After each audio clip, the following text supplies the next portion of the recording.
So if you take your seats, please.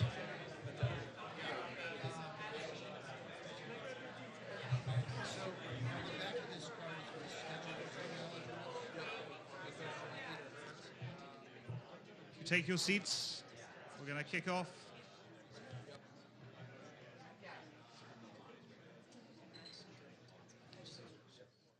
So thank you and good morning. On behalf of Risky Business Series and the University of Oxford Smith School of Enterprise and the Environment, I'd like to welcome you today to this event on the future of measuring environmental risk and opportunity in investment portfolios. Thank you for coming.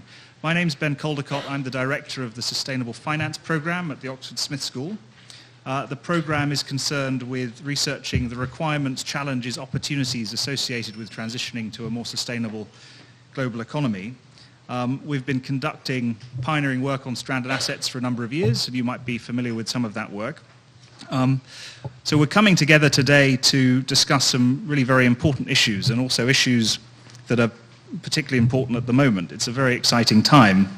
We have, after the Paris Agreement, the announcement of a new G20 Financial Stability Board task force on climate-related financial disclosures, and growing interest from the public, for example through the divestment campaign, growing interest from policymakers.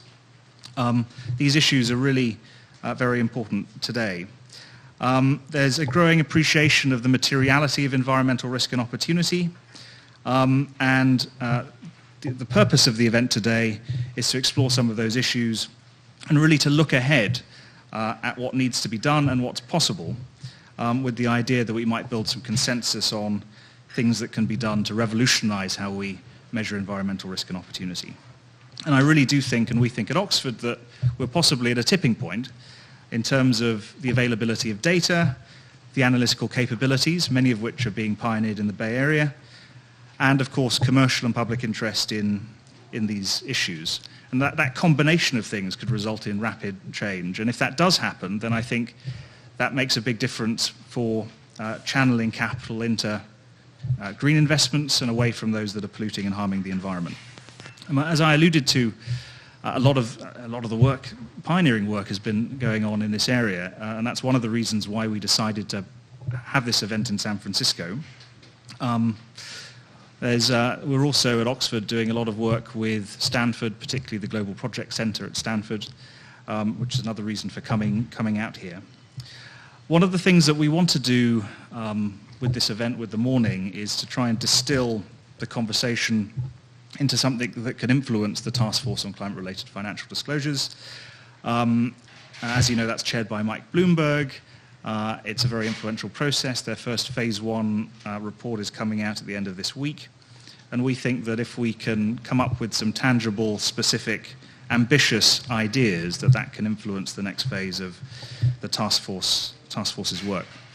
We also hope that by bringing you all together, that we can come up with some new partnerships and initiatives as a result of the conversation. So in terms of today and the program today, we're going to start with Dave Jones, who is the California Insurance Commissioner, who can provide a perspective as a regulator. I'm then going to be presenting some work we've been doing at Oxford recently, and then we'll hand over to Kate Gordon from the Paulson Institute, who's going to chair a distinguished panel, which consists of Larry Brilliant, who's acting chair of the Skoll Global Threats Fund, Carl Pope from Inside Straight Strategies and a former ED of the Sierra Club, Gene Rogers, founder and CEO of SASB, and Rainer Sternfeld, who is the founder and CEO of Planet OS. In terms of some admin things before we get going, so this event is being recorded. It's not being broadcast, but a recording will be made available a few days after the event, and we'll send you links to that. If you need Wi-Fi, the Wi-Fi code is 800 Powell, all one word. And I should just add as well, before introducing Dave, that we want this to be a really lively, vibrant conversation. So you should feel free to kind of, chip in, raise your hand, ask lots of questions, be provocative, and that way we can have a more fun and engaging event. So without further ado, I'd like to introduce Dave. Dave is, as I said, the California Insurance Commissioner. He was first elected in 2010 and re-elected in 2014. He served in the State Assembly here from 2004 to 2010. He began his legal career as a legal aid attorney, in Northern California, and served in the White House and with US Attorney General Janet Reno. He's going to speak for about 15-20 minutes, and then we'll have some time for questions. Over to you, Dave.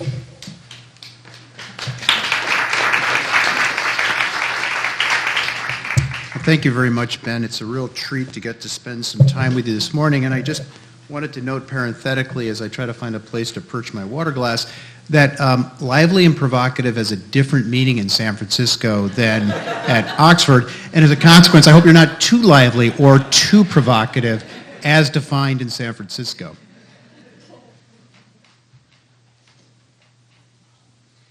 First, let me thank Ben and the Smith School and Oxford University for their tremendous leadership in this whole policy area, as well as thanking Risky Business and Ceres for coming together and convening this important gathering of thought leaders and experts, industry leaders and regulators, looking at the question of how do we go about doing a better job of measuring the financial risks associated with climate risk and more generally environmental risk.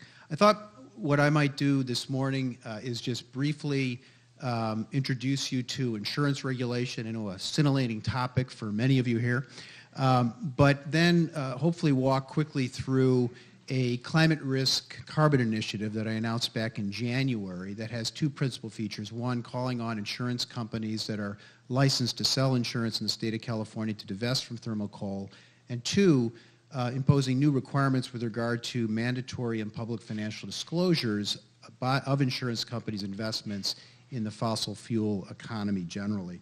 And then I thought I would walk through some of the other instruments that I have as an insurance regulator, and other insurance regulators have as well, to look at the question of financial risk posed by climate risk to the investment portfolios of insurance companies, and then widen the lens even more broadly to talk about a broader survey that's been undertaken for some time now, since 2010, by insurance regulators in the United States, that looks more qualitatively at the risk posed by climate change to underwriting, business operations, and investments by insurance companies. So a little bit of background.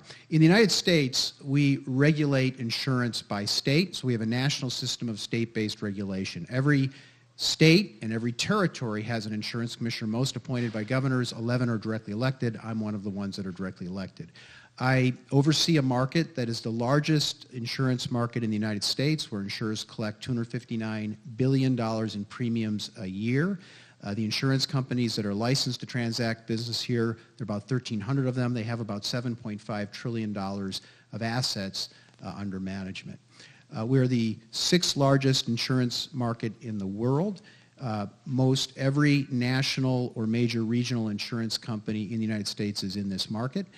The regulatory authorities are very diverse. They range from rate regulation, a law enforcement function that goes after fraud against insurance companies, consumer protection function, but importantly, and perhaps the core of insurance regulation, is our financial surveillance function, which is aimed at making sure that insurance companies have sufficient capital and reserves to pay off future claims. That's at the core of what we as insurance supervisors or insurance regulators do here in the United States and internationally.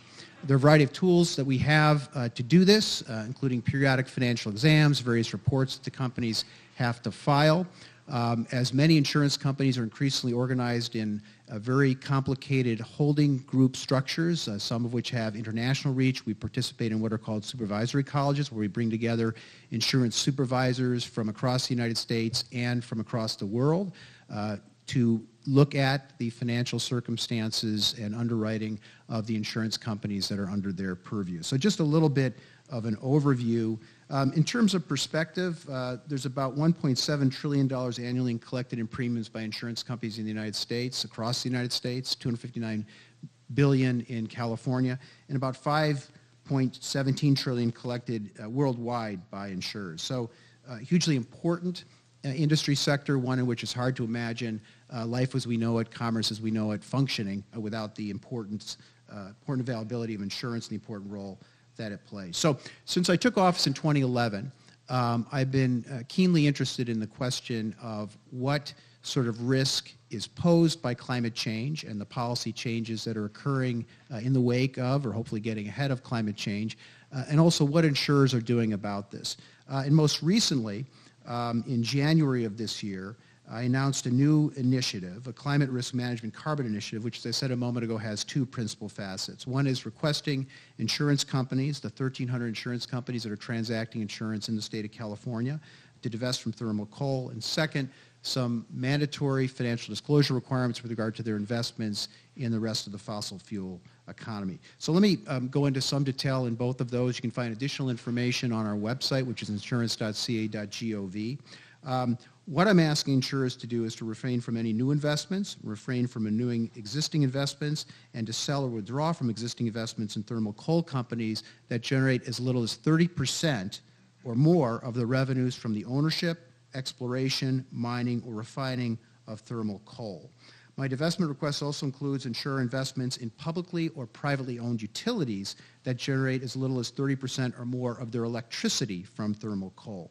And the reason for these two requests, or essentially one request, a divestment from thermal coal, one directed at companies that are involved in ownership, extraction, mining, refining, the other directed at utilities, is because of my concern about the growing acceleration of policy changes at the local, state, national, international level directed at trying to reduce carbon-based emissions, and particularly those directed at reducing emissions from thermal coal. So what am I talking about?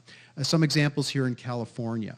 California has enacted new requirements and has increased requirements on private and publicly owned utilities with regard to the percentage of their portfolio that has to come from renewables. Most recently, our legislature and governor enacted into law a 50% renewable portfolio standard, which necessarily then reduces the ability of utilities to rely on coal and other fossil fuels in the generation of electricity. In addition, we've passed legislation in California directing our major public pension funds, CalPERS and CalSTRS, to divest from thermal coal. There's carbon pricing, which is occurring in different ways in different states and in different ways internationally. Here in California, cap and trade in Europe, but also direct pricing of carbon through direct taxing, either from the extraction of carbon or elsewhere in the life cycle of carbon, increasingly is a policy that states, national governments are moving towards. So all of these policy changes and others that I haven't had time to go into detail about are moving us increasingly towards a world in which it's becoming increasingly difficult for those that rely on thermal coal for revenue to continue to derive revenue and value from that. And we see this with regard to what's happening in the price of coal stock, the bankruptcy of coal companies, all of which suggests that coal is not a great asset for insurance companies or anyone to be holding. In fact, I'm sure all of you noticed just last week it was reported that Peabody Energy Corporation will soon file for Chapter 11 bankruptcy. Peabody, which as Ben's report notes, is the largest coal company in the United States and the sixth largest in the world. This news comes as Peabody's stock closed at a 6-month low of $2.19 per share, or a 46% decline. Peabody noted its potential bankruptcy in the company's March 16, 2016 U.S. Securities and Exchange Commission Form 10-K, and Peabody's announcement is consistent with what is happening generally in the coal industry, as Alpha Natural Resources, the second largest U.S. coal miner, and Arch Coal, the third largest U.S. coal miner, have filed Chapter 11 bankruptcy. In addition, also noteworthy, J.P. Morgan Chase & Company is the latest large bank to announce that it will no longer finance new coal mines around the world and will end support for new coal-fired power plants being developed in high-income countries of the OECD. And J.P. Morgan has joined a growing list of financial institutions, including Bank of America, Citigroup, Morgan Stanley, and Wells Fargo Company. All have pledged to stop or scale back support for coal projects. So the banking sector clearly understands that coal investment is a financial risk. So again, as we see local governments, states, national governments, and also the nations of the world coming together at the COP21 meeting in Paris to make commitments with regard to reducing carbon emissions, we see all of these policy changes occurring. This has a direct impact on the ultimate value of the assets invested in that rely on essentially the extraction of coal, mining, refining of coal, and it poses a potential risk to the insurance companies invested in this regard, and a specific risk with regard to those investments. So that is the basis for the determination I've made with regard to calling for divestment. This initiative is a transparency initiative. It's a request not an order. Obviously, from the standpoint of a financial regulator, it's important to look particularly at the financial condition of each company to determine if there is a material financial risk associated with their investments in fossil fuels or coal in particular. So a broad brush order to divest was not a route that we decided to go. Instead, we've made a request for divestment, and we have announced as well that we will be publishing the names of those companies that have chosen to divest and the names of those companies that have not divested. We've had some very positive experience with this sort of transparency approach in the past. One example is an initiative of the Department of Insurance, some 10 years now in existence, which involved asking insurers to divest from companies that were invested in the military, energy, and nuclear sectors of Iran.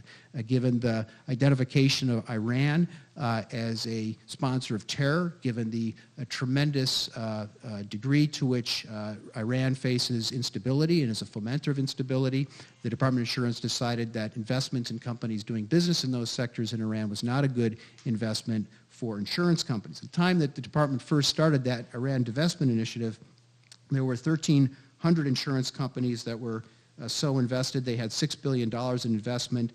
We've reduced that by 97% just through the transparency initiative. So we are very pleased with that result in that context and believe that that provides some basis for optimism with regard to our request of insurance companies vis-a-vis divestment. Now, the second facet of the Climate Risk Carbon Initiative is a survey essentially requiring detailed financial disclosures from insurance companies with regard to their and other carbon investments. And we're going to accomplish this through what's known in the insurance world as a data call, which is essentially a survey of insurance companies that they are required to answer. This particular fossil fuels investments data call will be made of all California-admitted insurers with more than $100 million in annual written premium nationwide. The data call requires insurers to disclose investments related to carbon. The purpose of the data call is to enable the industry and me as a regulator to assess the potential for financial risks associated with holdings in the fossil fuel sector of the economy. The threshold for the data call is a 50% or more of revenue derived from fossil fuels. And similarly, the data call will include requests with regard to utilities that generate as little as 50% of their energy from fossil fuels generally.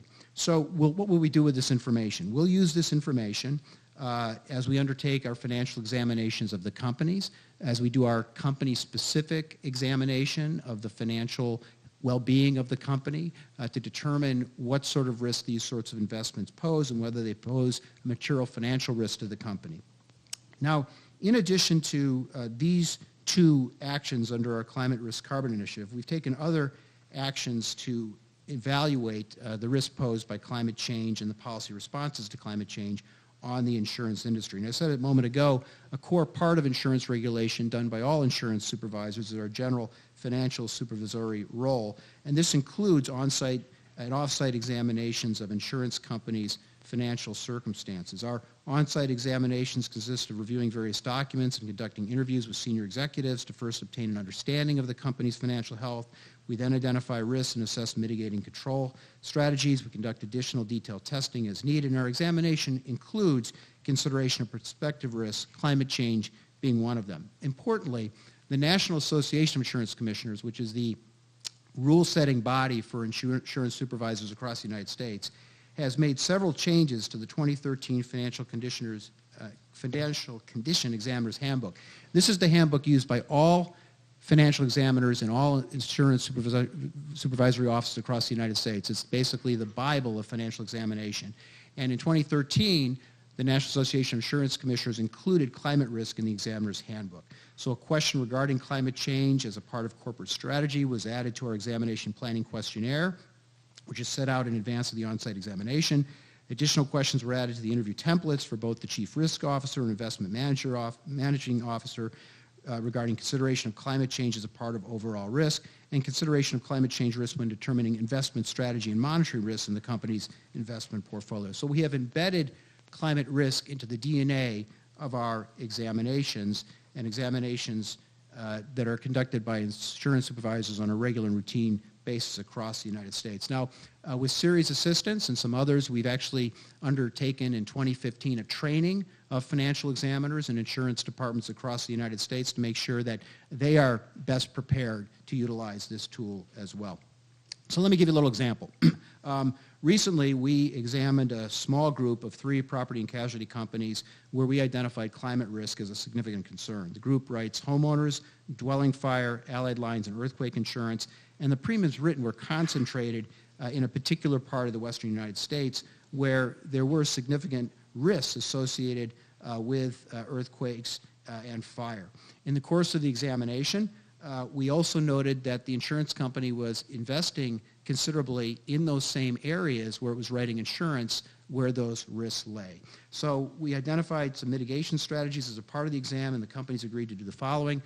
Obviously, take a look at their underwriting criteria with regard to their exposure in all these areas, review both their company and industry-wide experience, and revise underwriting policies where appropriate, assess what they needed in terms of catastrophe reinsurance coverage, but importantly, structure their bond portfolio to limit investment in states where the company had a catastrophic concentration where climate risk might pose additional risk of weather-related catastrophic events, and thereby attempt to minimize their double exposure both on the underwriting side and the investment side. So just an example of how the examination tool can be used in an important way to make sure companies are addressing this. Now there's 2 other tools quickly I want to talk about. One is the Insurance Holding Company System Regulatory Act and the Own Risk Solvency Assessment Act. The first of these 2 acts was enacted by the National Association of Insurance Commissioners, importantly in 2010, and it basically provides authority to require holding companies to disclose annually certain information regarding their operations. And one of the areas in which we're asking them to disclose information is what they're doing in their investment portfolio, investment strategies vis-a-vis climate risk. Second, the Own Risk and Solvency Assessment Act, which applies to insurers that write $500 million in premium and groups that write $1 billion in premium. These are regular reports where insurance companies are doing their own risk assessment and then filing these reports with insurance regulators. There are 31 states that have adopted the model law requiring these reports, and this tool also provides an opportunity for insurance regulators to ask and for companies to report on what sort of risks they're facing vis-a-vis climate as it relates to their investments. Now finally, this is not a new undertaking for me as the Insurance Commissioner of California or for state insurance regulators generally. When I first came into office in 2011, I elected to participate in a national qualitative survey called the NAIC Climate Risk Disclosure Survey that a number of states were administering to insurance companies across the United States. These have qualitative questions that ask insurance companies the extent to which they're addressing climate change and climate risk in their underwriting, business operations, and in their investment portfolios.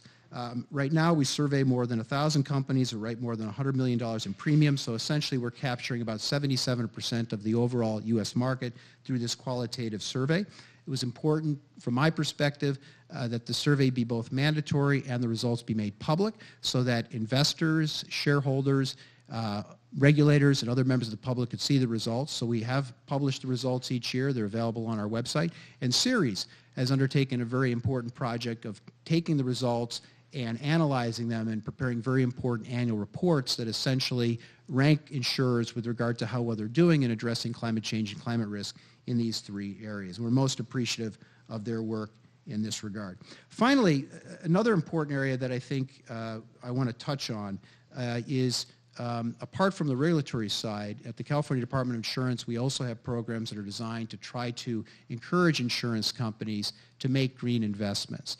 This particular program is called the California Organized Investment Network. It began as a response to an effort about 25 years ago to pass a Community Reinvestment Act type act for insurance companies. What emerged was a program of tax credits that can be awarded each year to insurance companies that are investing in low and moderate income communities, and a annual survey of insurance companies' investments in low and moderate income communities. As a member of the State Assembly, I amended that program by carrying a bill that was enacted into law that expanded the tax credit to include green investments by insurance companies and also expanded the survey to include collecting information about green investments by insurance companies. The tax credit's relatively small. We award about $10 million in tax credits a year. It leverages at 5 to 1, so basically leverages about $50 million in private investments. But we have had some significant success in obtaining green investments through this, including investments of $23.3 million in energy efficiency improvements, in particular apartment complexes, investments in renewable energy, including solar, wind, and geothermal projects, green financing, programs that are designed to try to encourage improvements in water treatment and others. So on the incentive side, we have a program as well at the Department of Insurance. It's unique. I don't believe any other insurance departments have this sort of program that couples a tax credit as well as a collection of information. I think it's important to note that in 2012, through our reporting instrument with regard to this program, we learned that 61 insurers hold California-issued green bonds totaling $2.3 billion in market value, and that other green-related investments under this particular program totaled about $1.3 billion. So that's a little bit of an overview of what we're doing on the regulatory side as well as the incentive side. I will note that, and I think importantly, that we're not alone in this regard. Obviously, you're all well aware of Mark Carney's considerable contribution to this area, both as the chair of the FSB and as the head of the United Kingdom's Prudential Regulatory Authority. It was my pleasure actually to be invited to brief the FSB back in September before Mark issued his speech at Lloyd's about what we were doing in California in the insurance regulatory space. There are other international or national sovereign insurance regulators as well that have begun to look at these issues, and we're hopeful that a group of us might come together internationally in a working group sponsored by the United Nations Environmental Program to share ideas, to share approaches as we as insurance regulators across the world look at and fulfill our responsibilities with regard to the solvency of insurance companies. I will also say this, that we are getting considerable input from the insurance industry with regard to the Climate Risk Carbon Initiative. We had a technical call about a month ago on which there were over 200 individual phone participants. Some of those were, I know, tens of people clustered around a speakerphone in somebody's office. And we've gotten considerable input, and we continue to refine, based on that input, this particular initiative. I'll tell you also anecdotally that we're hearing from a number of sources that by virtue of our announcement of our request to divest from coal and our new requirement with regard to financial disclosures as it relates to other fossil fuel investments, that this has become a very important issue within insurance companies, both at the board level, the CEO level, and with investment managers. I've talked to a number of CEOs who have called me and said that they're going to go to their board in the next 30 days or 60 days to brief them and to get board approval for divestment. We've heard from investment analysts externally about the degree of interest by insurance companies in looking at these issues, and that's a very positive thing. I think we're very appreciative of the seriousness with which the U.S. insurance industry has taken this and is addressing it, and we're hopeful that when that June deadline for the reports comes with regard to the divestment, that the vast majority of companies will report that they have or are going to divest from thermal coal. The data call goes out in April. Those results will take about 60 to 90 days to compile. We hope to have the results of the broader financial disclosures available by the third quarter of this year, and we'll publish those as well. So we can stop talking about insurance now. I'm happy to take any questions. I'm sorry about the marathon and rapid sprint. As you can tell, I'm passionate about it. I'm excited about it. And I think this is an incredibly important moment. And again, I want to thank the Smith School, Series Risky Business, for bringing everyone together and for their continued leadership in looking at ways that we can refine our tools and instruments in our work in this area. And we're most eager to also draw on what comes out of this particular conference this morning. I will apologize in advance that I can take a few questions and then I have to run off to a hearing I'm holding this afternoon with regard to the merger of the second and fourth largest health insurance companies in America, Anthem and Cigna. So it's a busy day. Climate risk to merger of two behemoths. So in any event, thank you very, very much for a chance to spend some time with you this morning.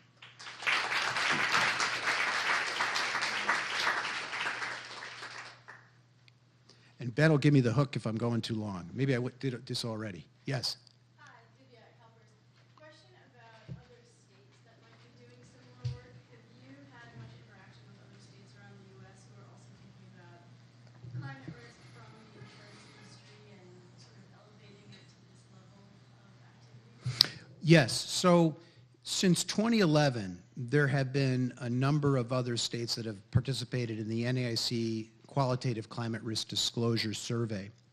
And those have included California, Washington. Commissioner Mike Kreidler is also an important thought leader in this area, and he chairs the NAIC Global Warming and Climate Risk Task Force. We've also had participation in that survey from New York, Oregon, Minnesota, Illinois. And the membership changes from time to time, but that survey, though, is essentially a national survey by virtue of California and New York's participation because most insurers of any size are in either of those markets. Even though we don't have the majority of commissioners participating in the survey, we reach 77% of the market by premium volume because of the states that are participating in the survey. Then with regard to the newly announced a new climate risk carbon initiative, I have had some individual conversations with commissioners. I think it's early days in terms of whether other commissioners will take this approach. I think we are certainly leading in this regard, and happily so, and we will hopefully have some real data and real results later this year that others can draw from. Yes? Pascal, if you look at the window, most of the buildings over here sit on some of the highest protection risk in the U.S. As you well know better than most, almost none of them are insured for earthquake. If you had a similar initiative to encourage insurance companies in California to separate their asset risk from their liability risk when it comes to earthquake, would that mean encouraging them to diversify away from California businesses to invest in California businesses? No. Next question. And don't repeat the question. No. So the question was, there's a tremendous amount of earthquake risk in California. We sit on some of the most dangerous and risky faults in the country, although apparently Oklahoma is giving us a run for our money. And that's actually, those are man-made earthquakes, unlike ours. But in any event, yes, there's a tremendous amount of earthquake risk. And on the residential side, I don't have really good data at the tip of my tongue on the commercial side, but on the residential side, only about 18% of the homeowners in California who face significant earthquake risk have residential earthquake insurance. And that's a problem. And so in 1994, we suffered the Northridge earthquake. It was a tremendously damaging earthquake, huge insured losses, huge non-insured losses, loss of life, hugely disruptive. At that point in time, insurers were required in California to write homeowners' earthquake insurance, and it almost destroyed the market because they were overexposed, and a number of companies had extreme difficulties covering those losses. And essentially they said to policymakers, we can't continue to write residential earthquake risk. The risk is too high. And if you make us write it, we're going to just withdraw from the homeowners market entirely. So what the legislature and governor did was they enacted a public risk pool called the California Earthquake Authority that essentially issues through participating private homeowners insurers a residential earthquake policy. The premium is set based on the likelihood of risk and the cost, so it's not inexpensive. We've done some things recently with the Earthquake Authority to reduce the price, to make it more affordable, to try to provide greater flexibility in the deductible, to give people a contents coverage that they can reach before they go through the big structural deductible that they have to get through to get the structure coverage. But even there, while we're seeing some uptick in take-up, it's marginal. So we do everything we can to try to encourage folks to take it up. However, at the same time, we're also mindful that there's some important things you can do vis-a-vis mitigation. And so here in San Francisco and Los Angeles, the local governments have enacted new and more demanding requirements, not only of new construction to mitigate the risk, but also existing construction, including, importantly, smaller commercial structures, mixed-use structures that require significant retrofit of those structures. And I think that's where a lot of our energies need to continue to be addressed as policymakers in California is on the mitigation side. On the residential side, we've launched a new program called Brace and Bolt. There's about 1 million homes that were built pre-60s in California that are not tied to their foundations, that even in a minor earthquake will suffer severe damage. With about a $10,000 expenditure, you can brace and bolt those homes to their foundations and dramatically mitigate the risk of earthquake for those homes. So we've launched a subsidy program, about $3,000 a homeowner. It's early days. We are able to do about 6,000 to 7,000 homes right now, but our hope is to convince the legislature to expand that dramatically. So on the mitigation side, I think is where a lot of our energies are focused. But, you know, in terms of investing in California, I'm very bullish about California. I think we continue to have a very vibrant economy. Our employment continues to drop. Obviously, there's distributional issues here in California. Some areas have not recovered as well as others. Some areas continue to languish. But I would encourage you to keep investing in California. Yes, sir. Louis Bloomberg with the Nature Conservancy. So we've seen climate change impacts affecting risks of already pre-existing or exacerbating risks like coastal erosion, flood control, wildfire. These are, people are writing policy for these now. Do you have any programs internally, or are you aware of any insurance companies that are addressing this increase in these existing risks from climate change, either through folding the science into what you're doing or adjusting their rates? Sure. So what we've learned from our qualitative NEIC climate risk disclosure survey is that increasingly companies are on the underwriting side recognizing that there are additional risks posed to their underwriting associated with climate risk. And those risks vary based on the kind of insurer you are. If you're a property and casualty insurer, there are some risks that are different than if you're a life or health or disability or work comp insurer. I think it's fair to say that if you are a international reinsurer or a U.S. insurer owned by an international reinsurer, you're much more aggressive in adopting policies and looking closely at climate risk. And I think some of that has to do with the fact that international reinsurers and international insurance companies have recognized this as an issue a bit earlier.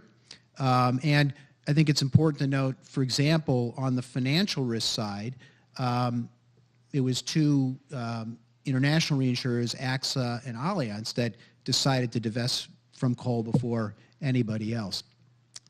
So we are monitoring what's going on the underwriting side. I think, though, that one of the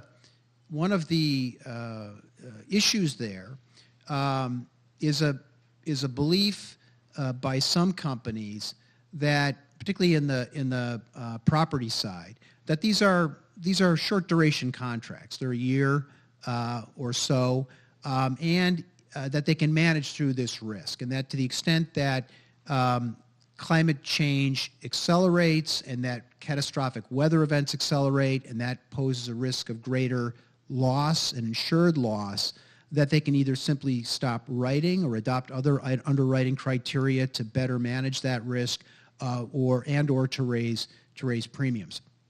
I'm not so sanguine about that because what the climate scientists and the climate impact modelers tell me is that it's not linear. Essentially, we're facing a future in which there's a greater degree of unpredictability with regard to the frequency and severity of these events.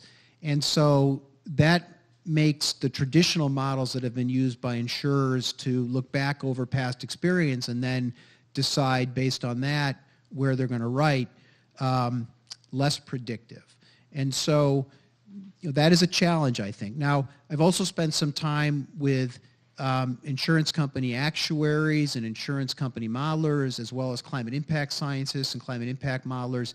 And there's also a science challenge here. I mean, the degree of granularity that insurance companies look for with regard to making decisions about, say, where they're going to write on property, it's very granular versus the degree of granularity that the climate impact modelers can currently provide. And so we have some time, I think, for the climate impact modeling, hopefully, to advance in a way that will be more useful to insurance companies. So it's not entirely a cultural thing. There's also some challenges with regard to the availability of modeling tools. Now, what are we seeing in California?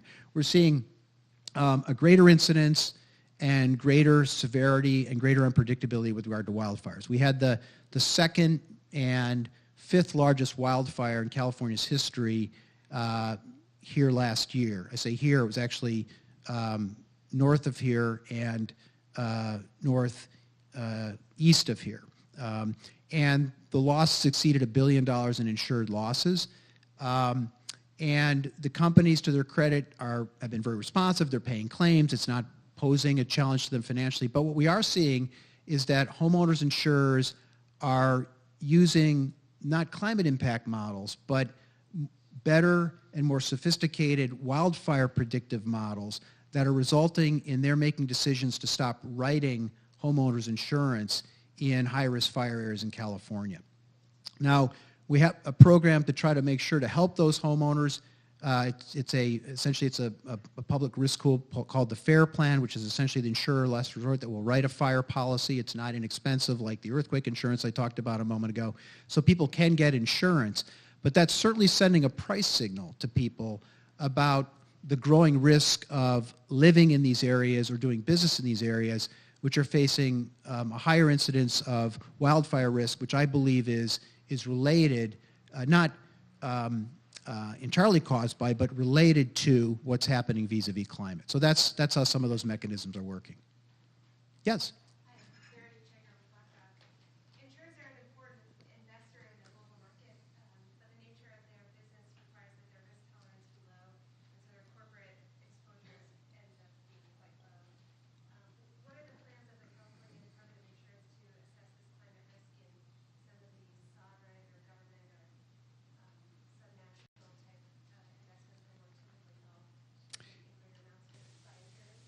So what we are asking in the financial disclosure realm is that the companies disclose both equity and fixed income investments in fossil fuel companies, where as low as 50% of the revenue derived by that company is related to fossil fuels.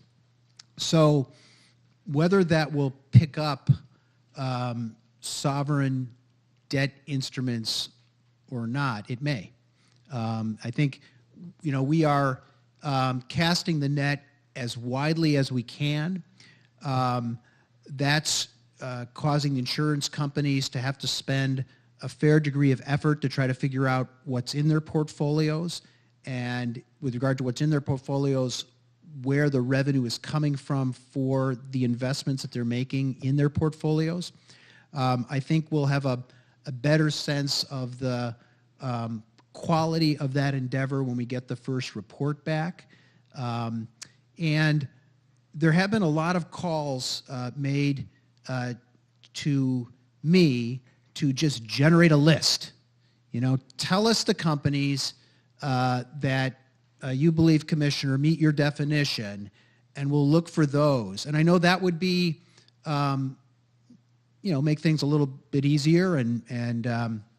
But I think that a part of this initiative, and I'll be quite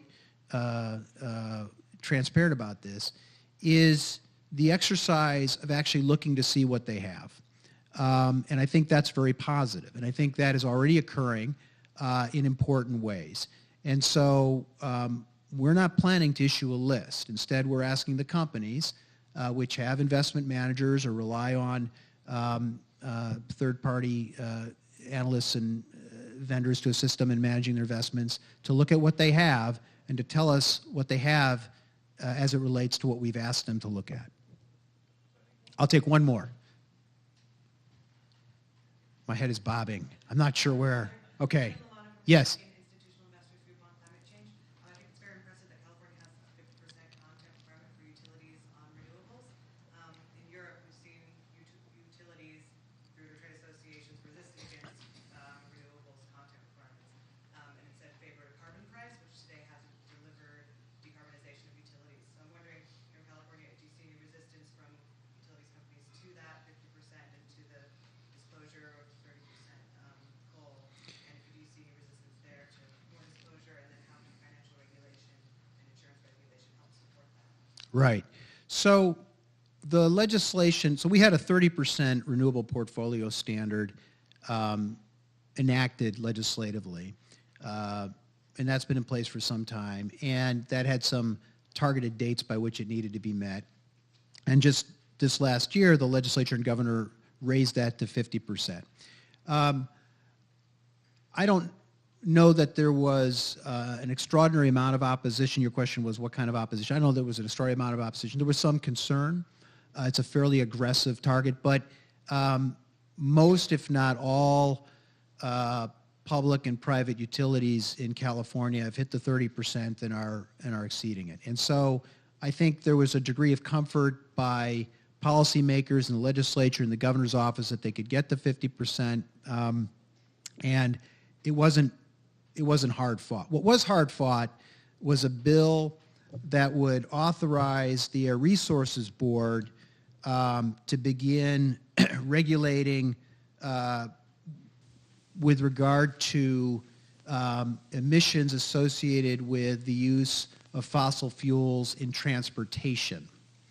And that was a bill that was sponsored by the governor and had strong Democratic leadership support, and there was a split in the Democratic majorities in both houses where Central Valley Democrats, a little more conservative, had significant concerns about that approach and the additional costs that might be passed downstream then to consumers. I think those concerns were misguided. I supported the legislation, but it did not pass. So I think it's fair to say that while California has been very, very aggressive, there have been some areas where the governor and other policymakers and myself have sought to move even further, where there's been some resistance.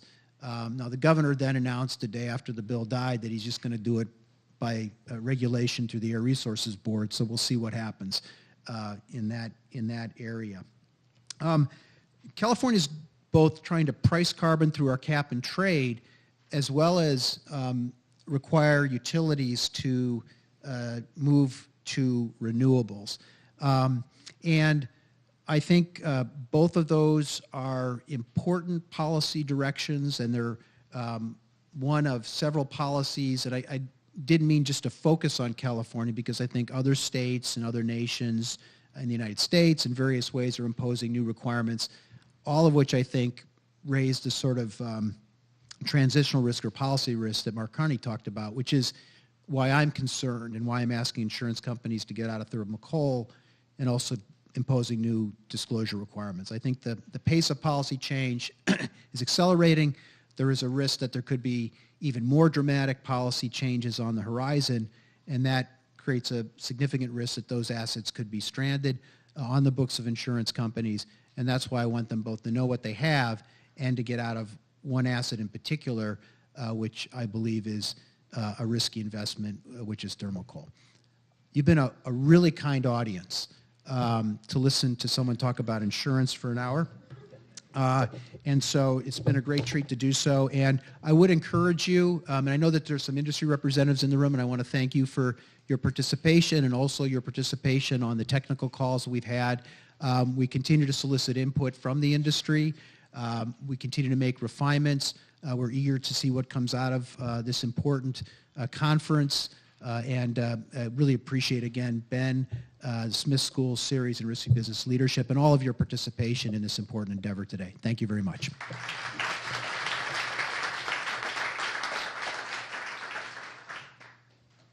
Thank you so much, Dave. And hope you get to your next meeting okay. And see you again soon. Thank you.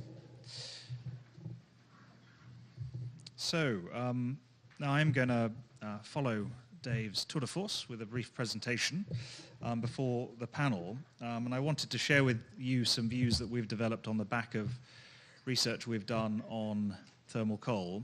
So what I want to do is quickly run through how we think different environment-related risks and opportunities can affect asset values, how that tallies with how those are measured at the moment under existing frameworks, and then also how we think that new approaches should be used to measure those risks and opportunities. So the first thing to talk about is, what are the different buckets of environmental risk and opportunity that can affect asset values? And here we've listed 6 groups of different factors, including obviously environmental change, physical climate change impacts, flooding, droughts and so on, biodiversity loss, government regulations, carbon pricing, air pollution regulations, water permitting, those things. Falling clean technology costs, so the rapid innovation in solar, wind, batteries, EVs, characterized by small-scale, modular technologies that have proven themselves to be very quick at reducing cost. There are issues around changing resource landscapes. So you could point to the shale gas revolution here in the US. You could look at phosphate availability in agriculture, key input for fertilizer. You have norms that are changing constantly. The fossil fuel divestment campaign is an example of that, but this extends to consumer preferences for provenance, but also fair trade, organic, those sorts of issues.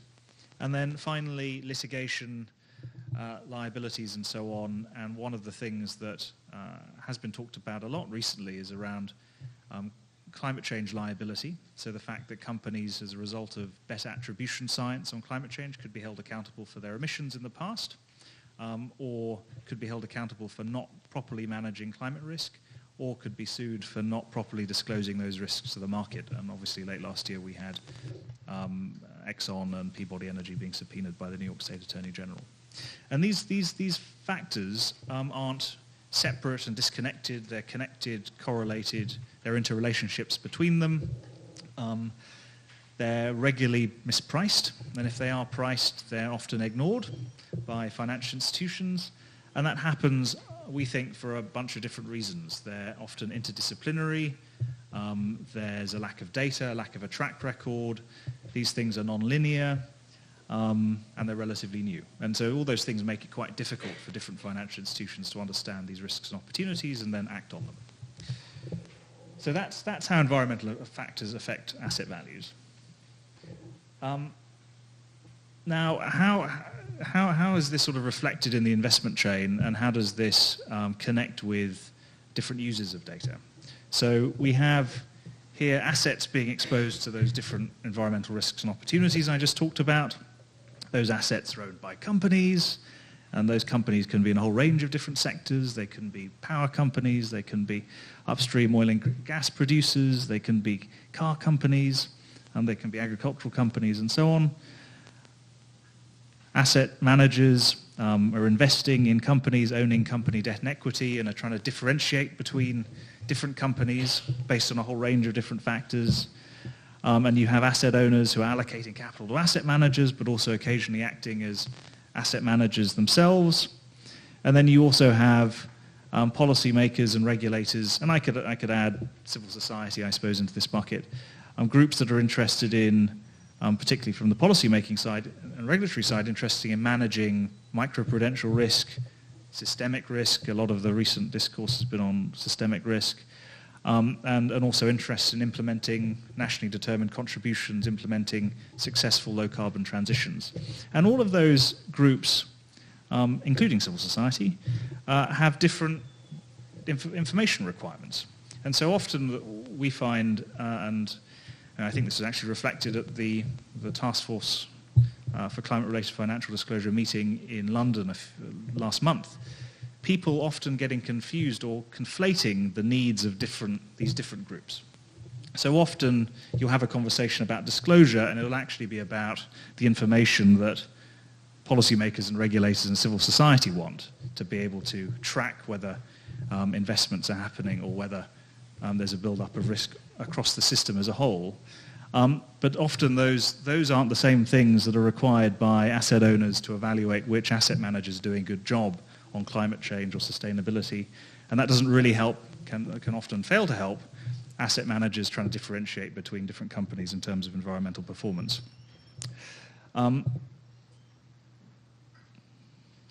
So current efforts, and this is stylized and simplistic, but essentially people look at companies, they look at the parent company, there's no differentiation in terms of the different assets that a company might own in terms of its people, its physical assets, and so on. Now, and here are just sort of some of the risks that are related to climate change that might affect a company. Physical climate change impacts, increasing stringency of environmental regulation, competition from clean technology, increased reputational risk. This is obviously not it's a selected list. There are many other things that you could identify. And all of those are measured by a top-down proxy for all of those things, often. And that proxy is carbon intensity and emissions. And where that data is reported, that data is used. When it's not reported, it's imputed, it's calculated by third parties. And that's a very simplistic way of measuring these different risks, and I think completely inadequate. And it also, I think, fails to convince mainstream financial actors that this is serious stuff. Because if you're in a conversation with a mainstream investor and you're going, there are all these different risks, and then you go, by the way, we've just got this simple metric, carbon intensity or carbon footprinting. I don't think most people think that that's a logical conclusion from the different things you're talking about. And so we think that there needs to be a different approach that is bottom-up, that looks more closely at individual assets, doesn't just look at a company as a whole, and also has appropriate measures of these different risks. So you have a company, you're looking at the different assets that it might have, you've got the risks and opportunities that might be related to the environment, and then you're developing measures for those risks and opportunities that are going to obviously vary, and the methodologies for them will vary, and people are doing lots of good work in this area. But for physical climate change, obviously you want to look at things like heat stress and flooding and precipitation, for where your different assets might be located.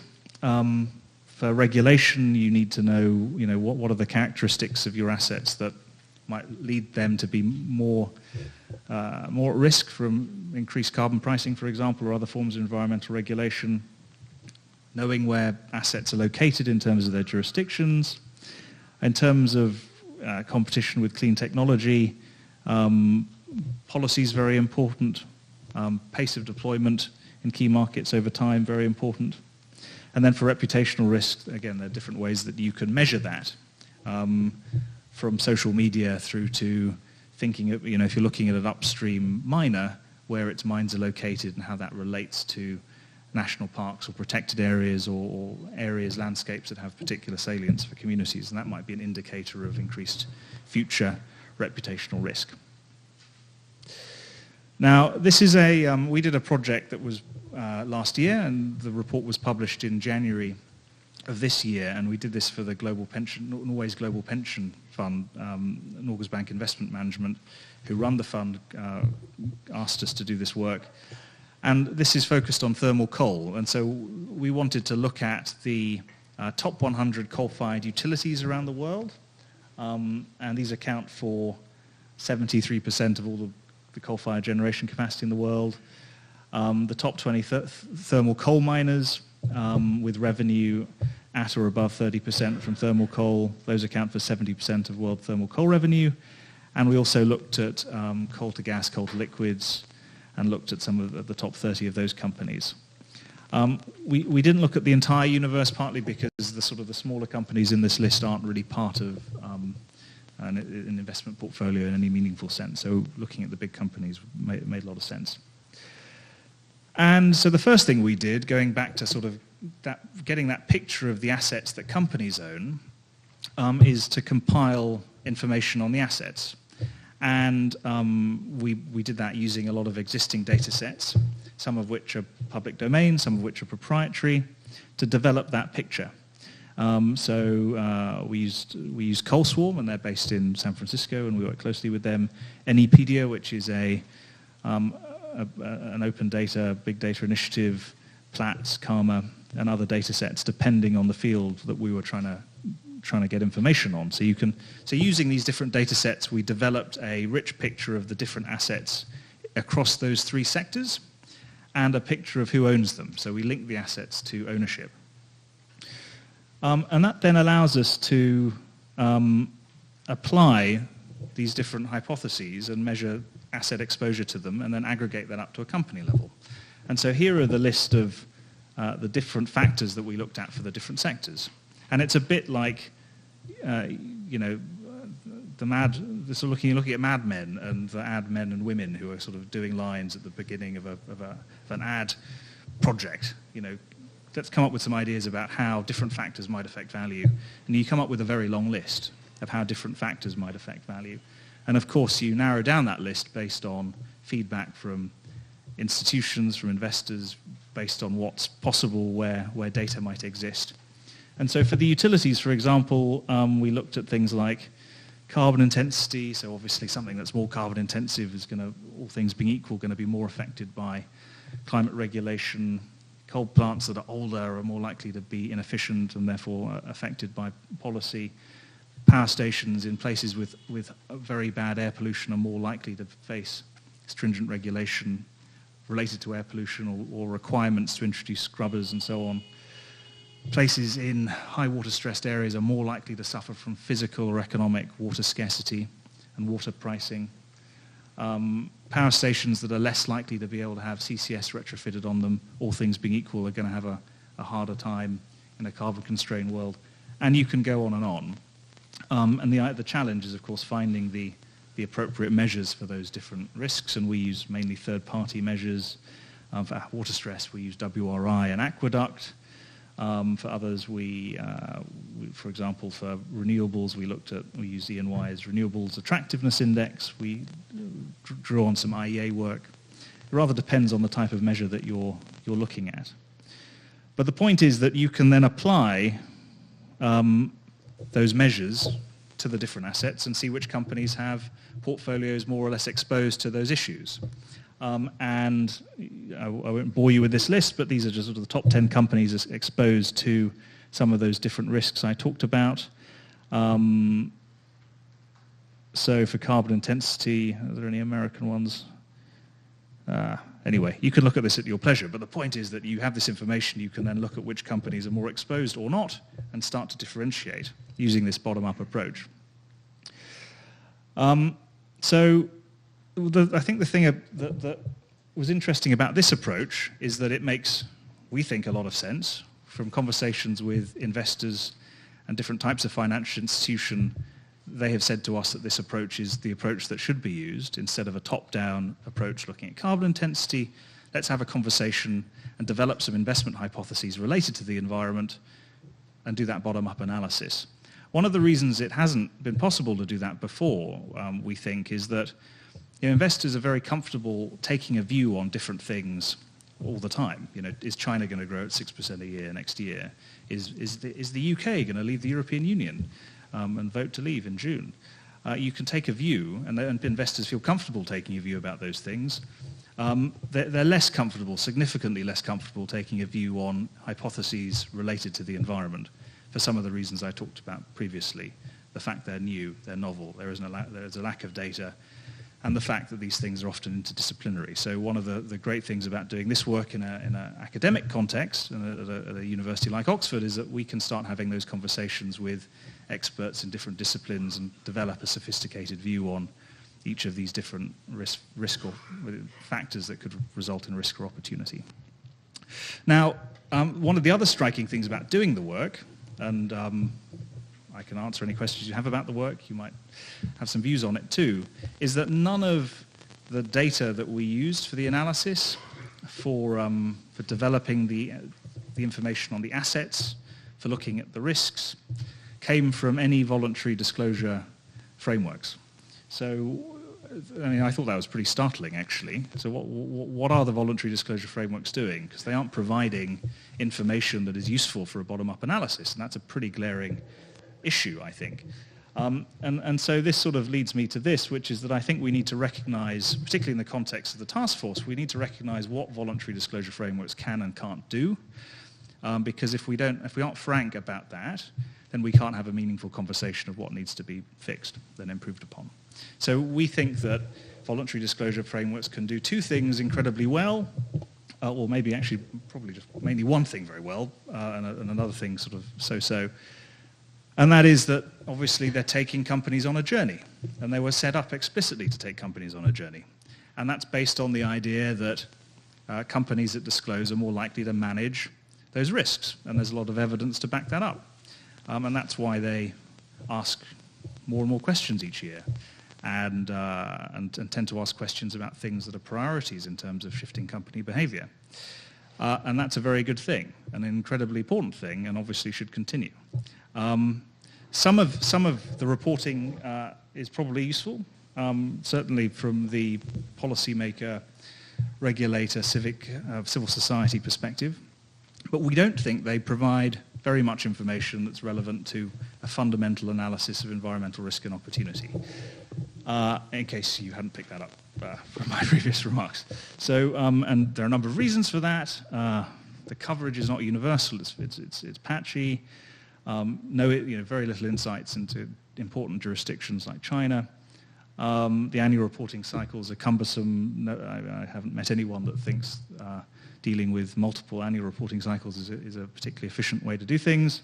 It seems a pretty out-of-date way of doing things, actually.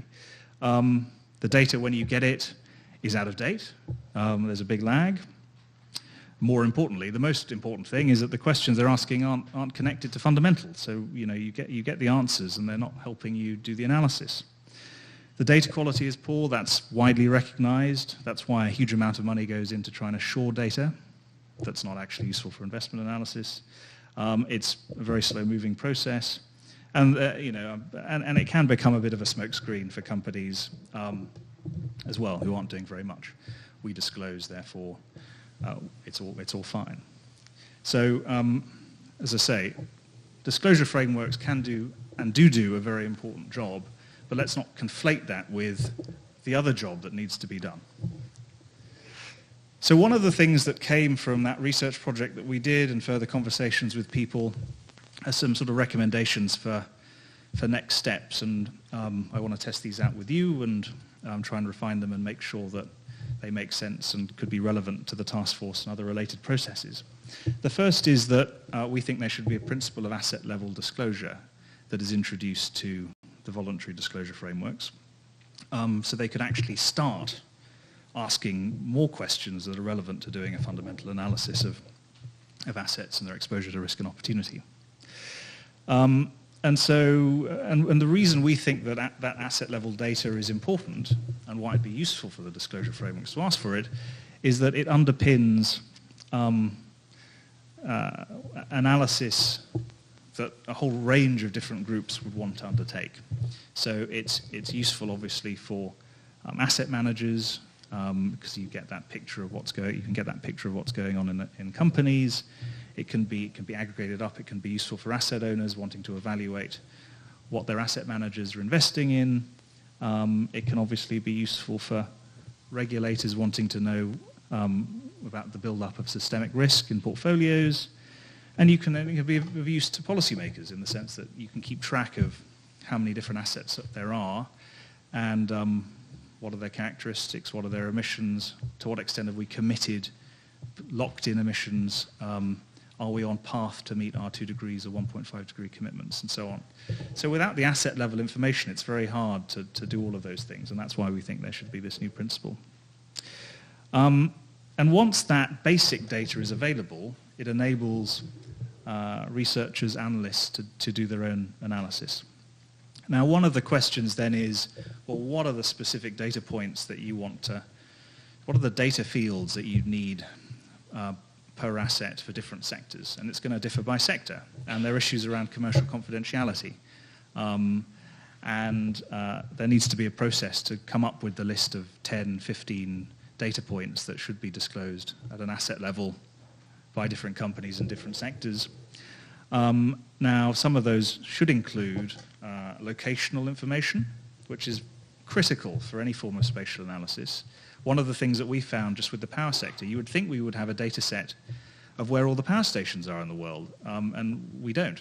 We have a good idea of where some of them are, a pretty rubbish idea of where where a lot of them are. So that makes it very hard to do any form of spatial analysis in terms of, you know, thinking about heat stress and using IPCC scenarios to think about heat stress and how that might affect power stations 20, 30 years out if you don't know where the power stations are.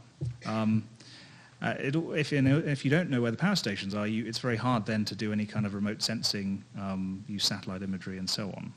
And so that's one thing that should be disclosed. It's not particularly, I don't think it would be a particularly challenging thing to try and get out of companies actually the location of their power stations. Ownership is very important.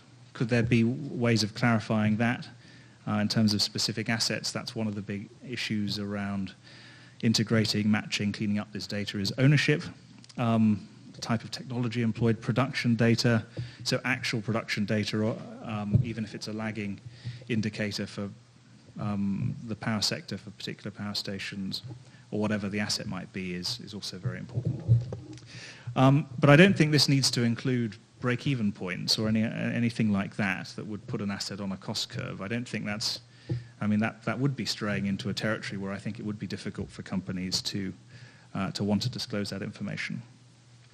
So we think that this is a way of refreshing disclosure frameworks and making them increasingly relevant and making sure they're asking the right kind of questions. So I would urge disclosure frameworks to embrace this. The other thing that we sort of considered and have thought about now for a bit, and again another recommendation that we want to test is, you know, we're never going to get perfect disclosure or perfect reporting, and we need to recognize that. There are issues here in the US, there are issues in Europe. The idea, even if you had mandatory disclosure in China, the data is going to be very bad, right? And we don't have the time to wait for voluntary disclosure to incorporate many more companies, for them to ratchet up the questions they ask, and for that information to be available. I assure you that will take a very long time and probably won't ever happen.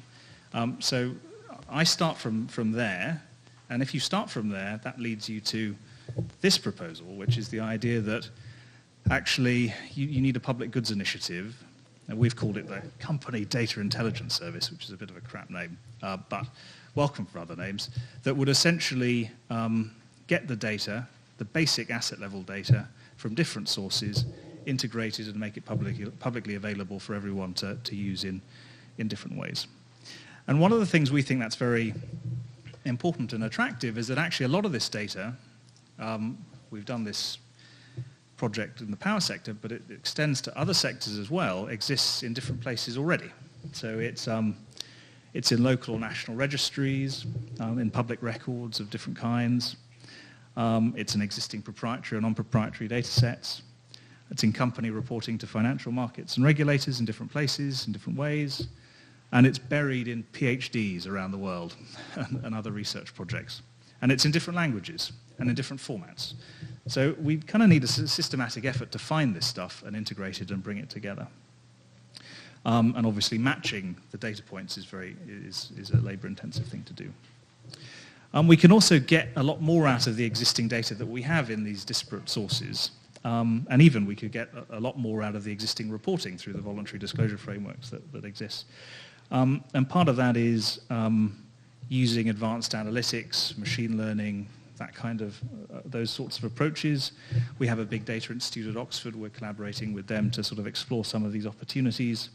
There are also opportunities to do quantitative analysis of qualitative reporting, which I think is very important.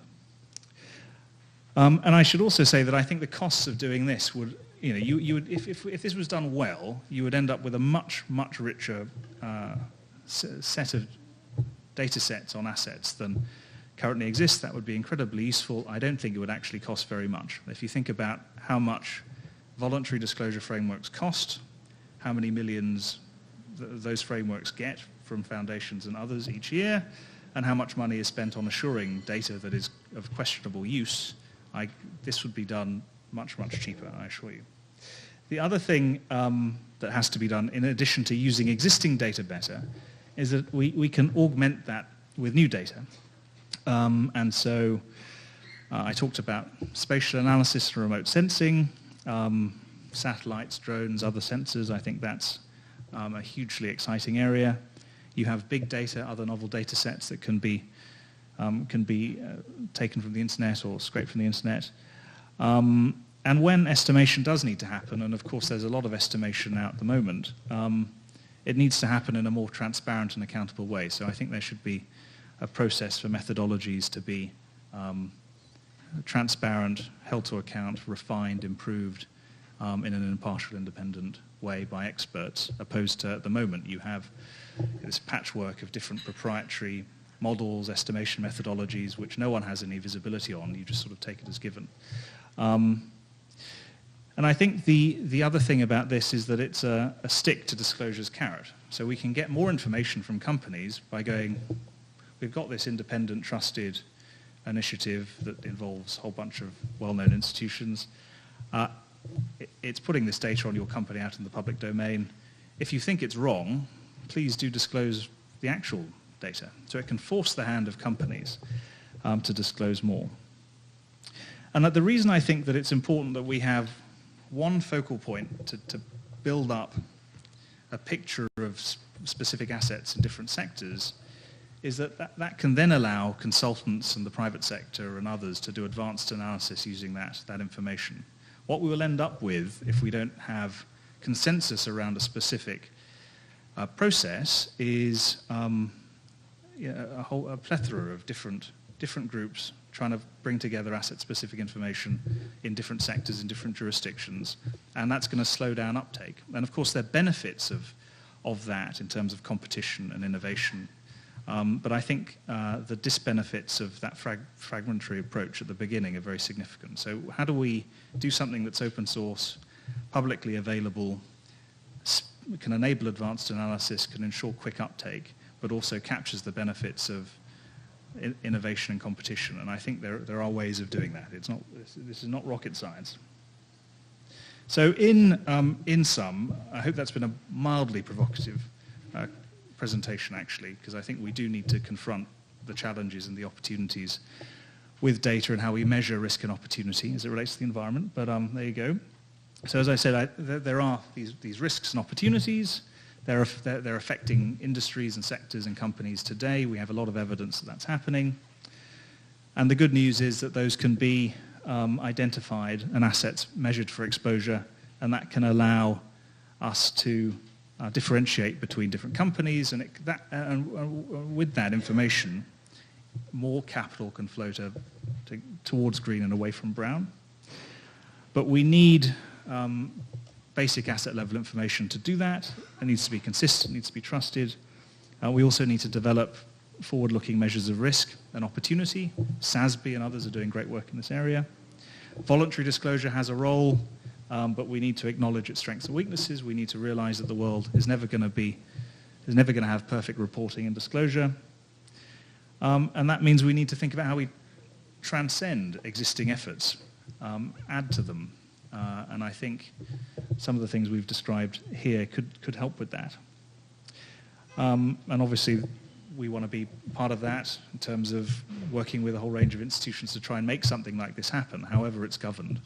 But I think without this, particularly the sort of the public goods initiative that we've been talking about, things will be much slower and suboptimal. So we all have an interest in addressing this, and I think it's a prerequisite for enabling a lot of the innovation, exciting innovation that's possible. So thank you for that. I'll happily take a few questions now, if that's for points of clarification, and happy to have conversations with people as well. Yeah, Andrew, welcome to series. I just sort of wonder how you think about the relationship between complexity and usability.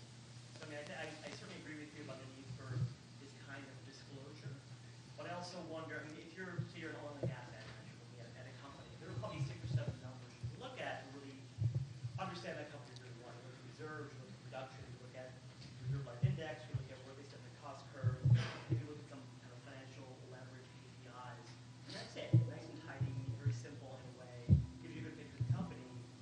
Juxtapose against that, you know, a very complex set of asset level analysis of a long set of risks, which might seem kind of overwhelming. I had a conversation last week with an investor in our network who said, you know, what is the one KPI I can look at around carbon asset risk? Not 2, not 3, just 1.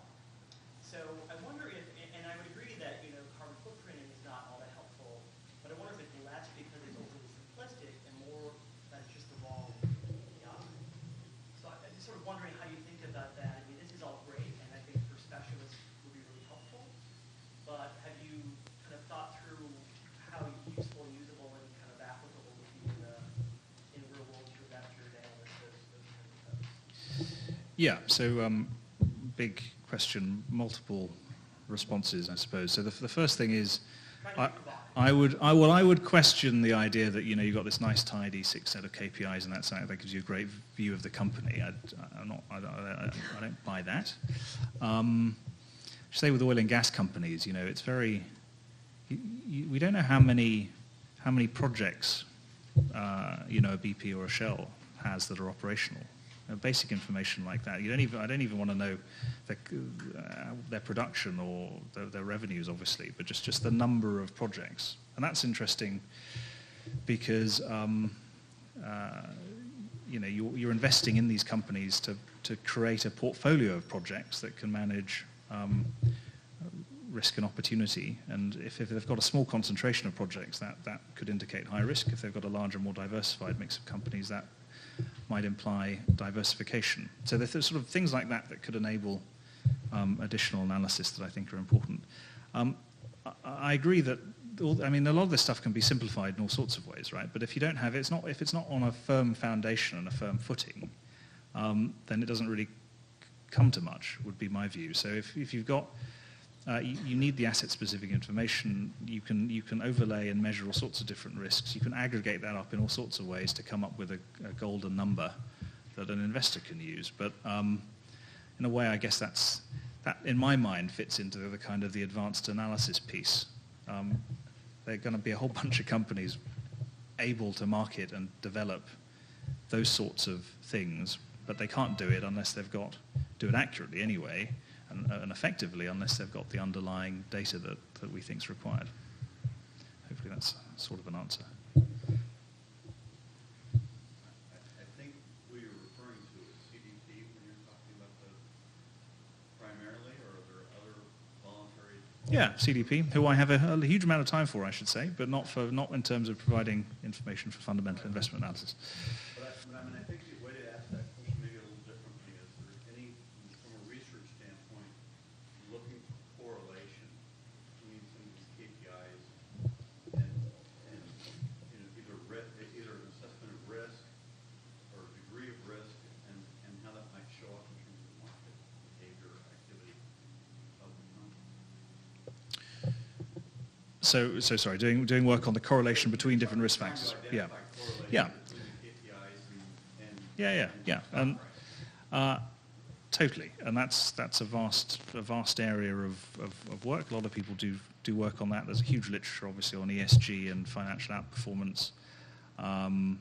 So that's going to continue, and clearly you can refine the measures and metrics and also be dynamic about it. I mean, I think the other thing that's useful about some of the innovations in advanced analytics and big data is that it's about finding the right fit and making sure that you've got the right measure, and that's not going to be static. It's going to change. With 427. Thanks for your presentation. I think you're getting to a really critical element of looking at climate risk, including physical climate risk, is that it's all place-based and that information is not available right now. So I'd be very curious to hear more both about how you envision this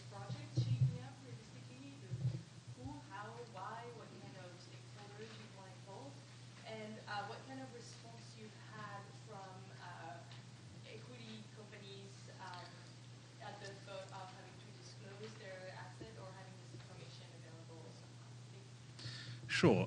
So in terms of feedback we've had, it's been incredibly positive, actually. And I think one of the depressing things has been I've had a couple of big institutions say, and big US institutions say, this is the best bit of ESG analysis we've seen in ever.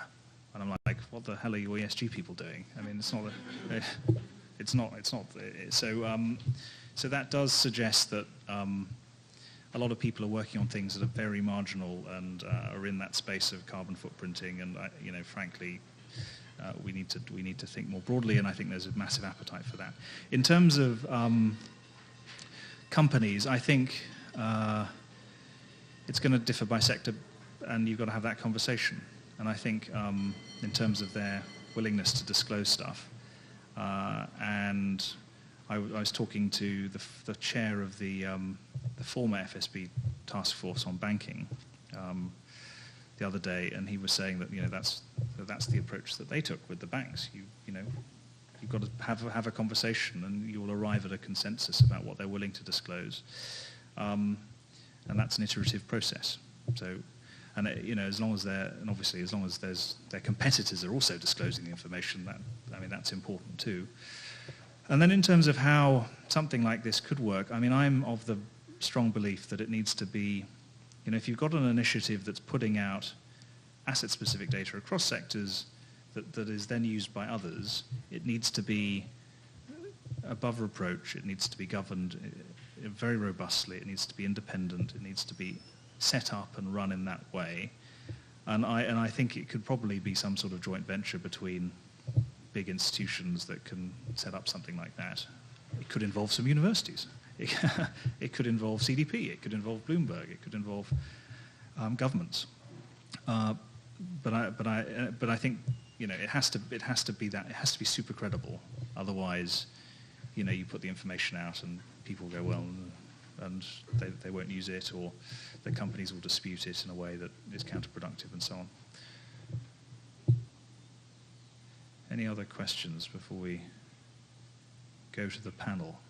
Okay, well, hopefully you found that interesting. I'd be very keen to have conversations with people after the event about these ideas. But I'd now like to welcome Kate Gordon and her panel to take us to the sort of the final third of today or this morning's session. So thank you.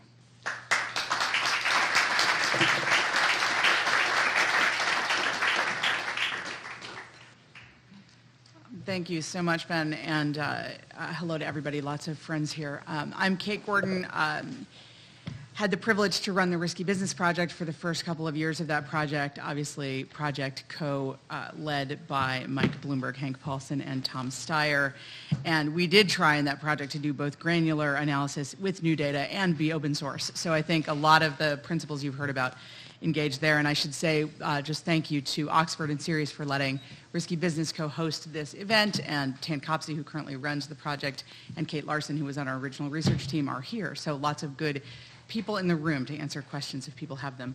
Well, we are very behind time on this panel, so and I'm afraid that we will have to end it right on time because I too am running back to Sacramento for a commission meeting. So I apologize for that. What I'm going to do is to kind of give each of the panelists here, I'll introduce them briefly, give each of them a very softball question. And ask them, and I'm sorry to do this to you, but to stay more to the 6 minute than the 8 minutes of your time frame, just given that we would like to have a little bit of discussion afterwards. I will forego any of my questions to the panel and go straight to Q&A from you guys after they're finished speaking. So let me just tell you who's on the panel, and I will tell you this in the order I'm going to have them speak. Carl Pope, of course, from Inside Straight Strategies. You may know him also as the former executive director of the Sierra Club, and of course, one of the, if not the senior advisor to Mike Bloomberg on climate issues, including climate risk. Larry Brilliant, who is third there, acting chair of the Skoll Global Threats Fund, also, of course, MD, PhD, and just a distinguished writer and thinker on health issues. We have Jean Rogers down at the end. Hi, Jean. Founder and the CEO of SASB, which you've already heard a little bit about, with a long background in finance and sustainability, and we'll talk in sort of a more granular way, I think, about some of these data challenges. And then Rainier Sternfeld, who is the founder of Planet OS, who is really the big data guy with a robotics engineering background. So really interesting panel, incredibly interesting people. I hope that even if I run out the door, you will have a chance to talk to them all a bit after the panel. So, Carl, I'm going to start with you with a very big picture question. I was listening to Marketplace on the way in this morning, and they were talking about what if we had a secretary of the future? What would that person focus on? And I started thinking, climate risk would be an obvious thing, but that opens the question of what are the long-term goals and implications of measuring and managing this risk? What does that actually look like when we start to take this seriously, whether through disclosure, divestment, any of the strategies we've heard? Well, I'm one of the least financially qualified people in the room, so I'm going to describe a somewhat different landscape than what we all have been talking about. We've been talking about this as a very sort of rational, equilibrium, disclosure, process. I mean, the reality we're dealing with is that we are unavoidably going to rely on markets to shape that future. That's just a fact. We're going to rely on markets. Markets work only when both sides of the transaction have symmetrical information. Nobody involved in the process wants markets to work, as Adam Smith pointed out a long time ago. Sellers conceal information from buyers, and that includes investors. Agents conceal information from principals, and that includes the relationship between managers and directors, and between junior managers and senior managers, and between project managers and portfolio managers. So we have a world in which everybody is trying to conceal information. We also have a world in which you heard that the realities of climate change mean increasing uncertainty. And uncertainty, when disclosed, freezes both deal volume and lowers deal value. The less that's certain about a deal, the less likely it is to happen, and the lower the prices are likely to be. So what we have here is a phenomenon which is flying straight in the face of what we're trying to accomplish, which is to be able to have people understand what's going on. Let's take a look at what just happened to the U.S. coal industry. In the last 5 years, the United States did not, whatever your impression may have been, we did not dramatically lower our consumption of coal. We lowered it significantly, but not dramatically. We did not enormously increase the regulatory burden faced by most coal companies. We increased it somewhat. EPA passed some new rules. States got a little tougher. We did not dramatically replace coal with clean energy. There's more renewables now, but not 30%. And yet, the asset value of the coal supply chain essentially completely collapsed in the face of a rather healthy American economy. So I think the lesson is that these assets and their valuation is much more brittle and fragile than we would like to admit. And I think what that means for the disclosure process is we're not going to find a best pathway because we're trying to push against a whole lot of very powerful resisting forces. So we're going to need voluntary disclosure. We're going to need big data. I'm switching mics on you. Well, okay. Is this better? I don't know. Okay, if it is better, sorry. We're going to need to take a diversity of pathways and accept the fact that at some level we are going to have to go back to what Elon Musk likes to call the fundamentals. And I'm going to close out with one fundamental, which is, I think, what the Minister of the Future Secretary ought to be looking at. Depending on who you believe, global GDP in 2050 is likely in real terms to be 3 to 5 times as large as it is today. I have no opinion about that. Those seem to be where the numbers come out when people do their projections. Depending on which ecologist you believe in, total commodity flow, natural resource commodity flow that is sustainable in 2050 is between 33 and 50% of what we're using today. So we are going, if we're going to make both of those numbers happen, if we're going to be consuming natural resources, including energy, at a sustainable level, and if we're going to be reaching the kind of level of global economic production that we anticipate and that the world's poor at least probably need, we're going to have to diminish the amount of stuff, including carbon, required to produce everything by something like 5-fold, 10-fold, depending on where you look at the numbers.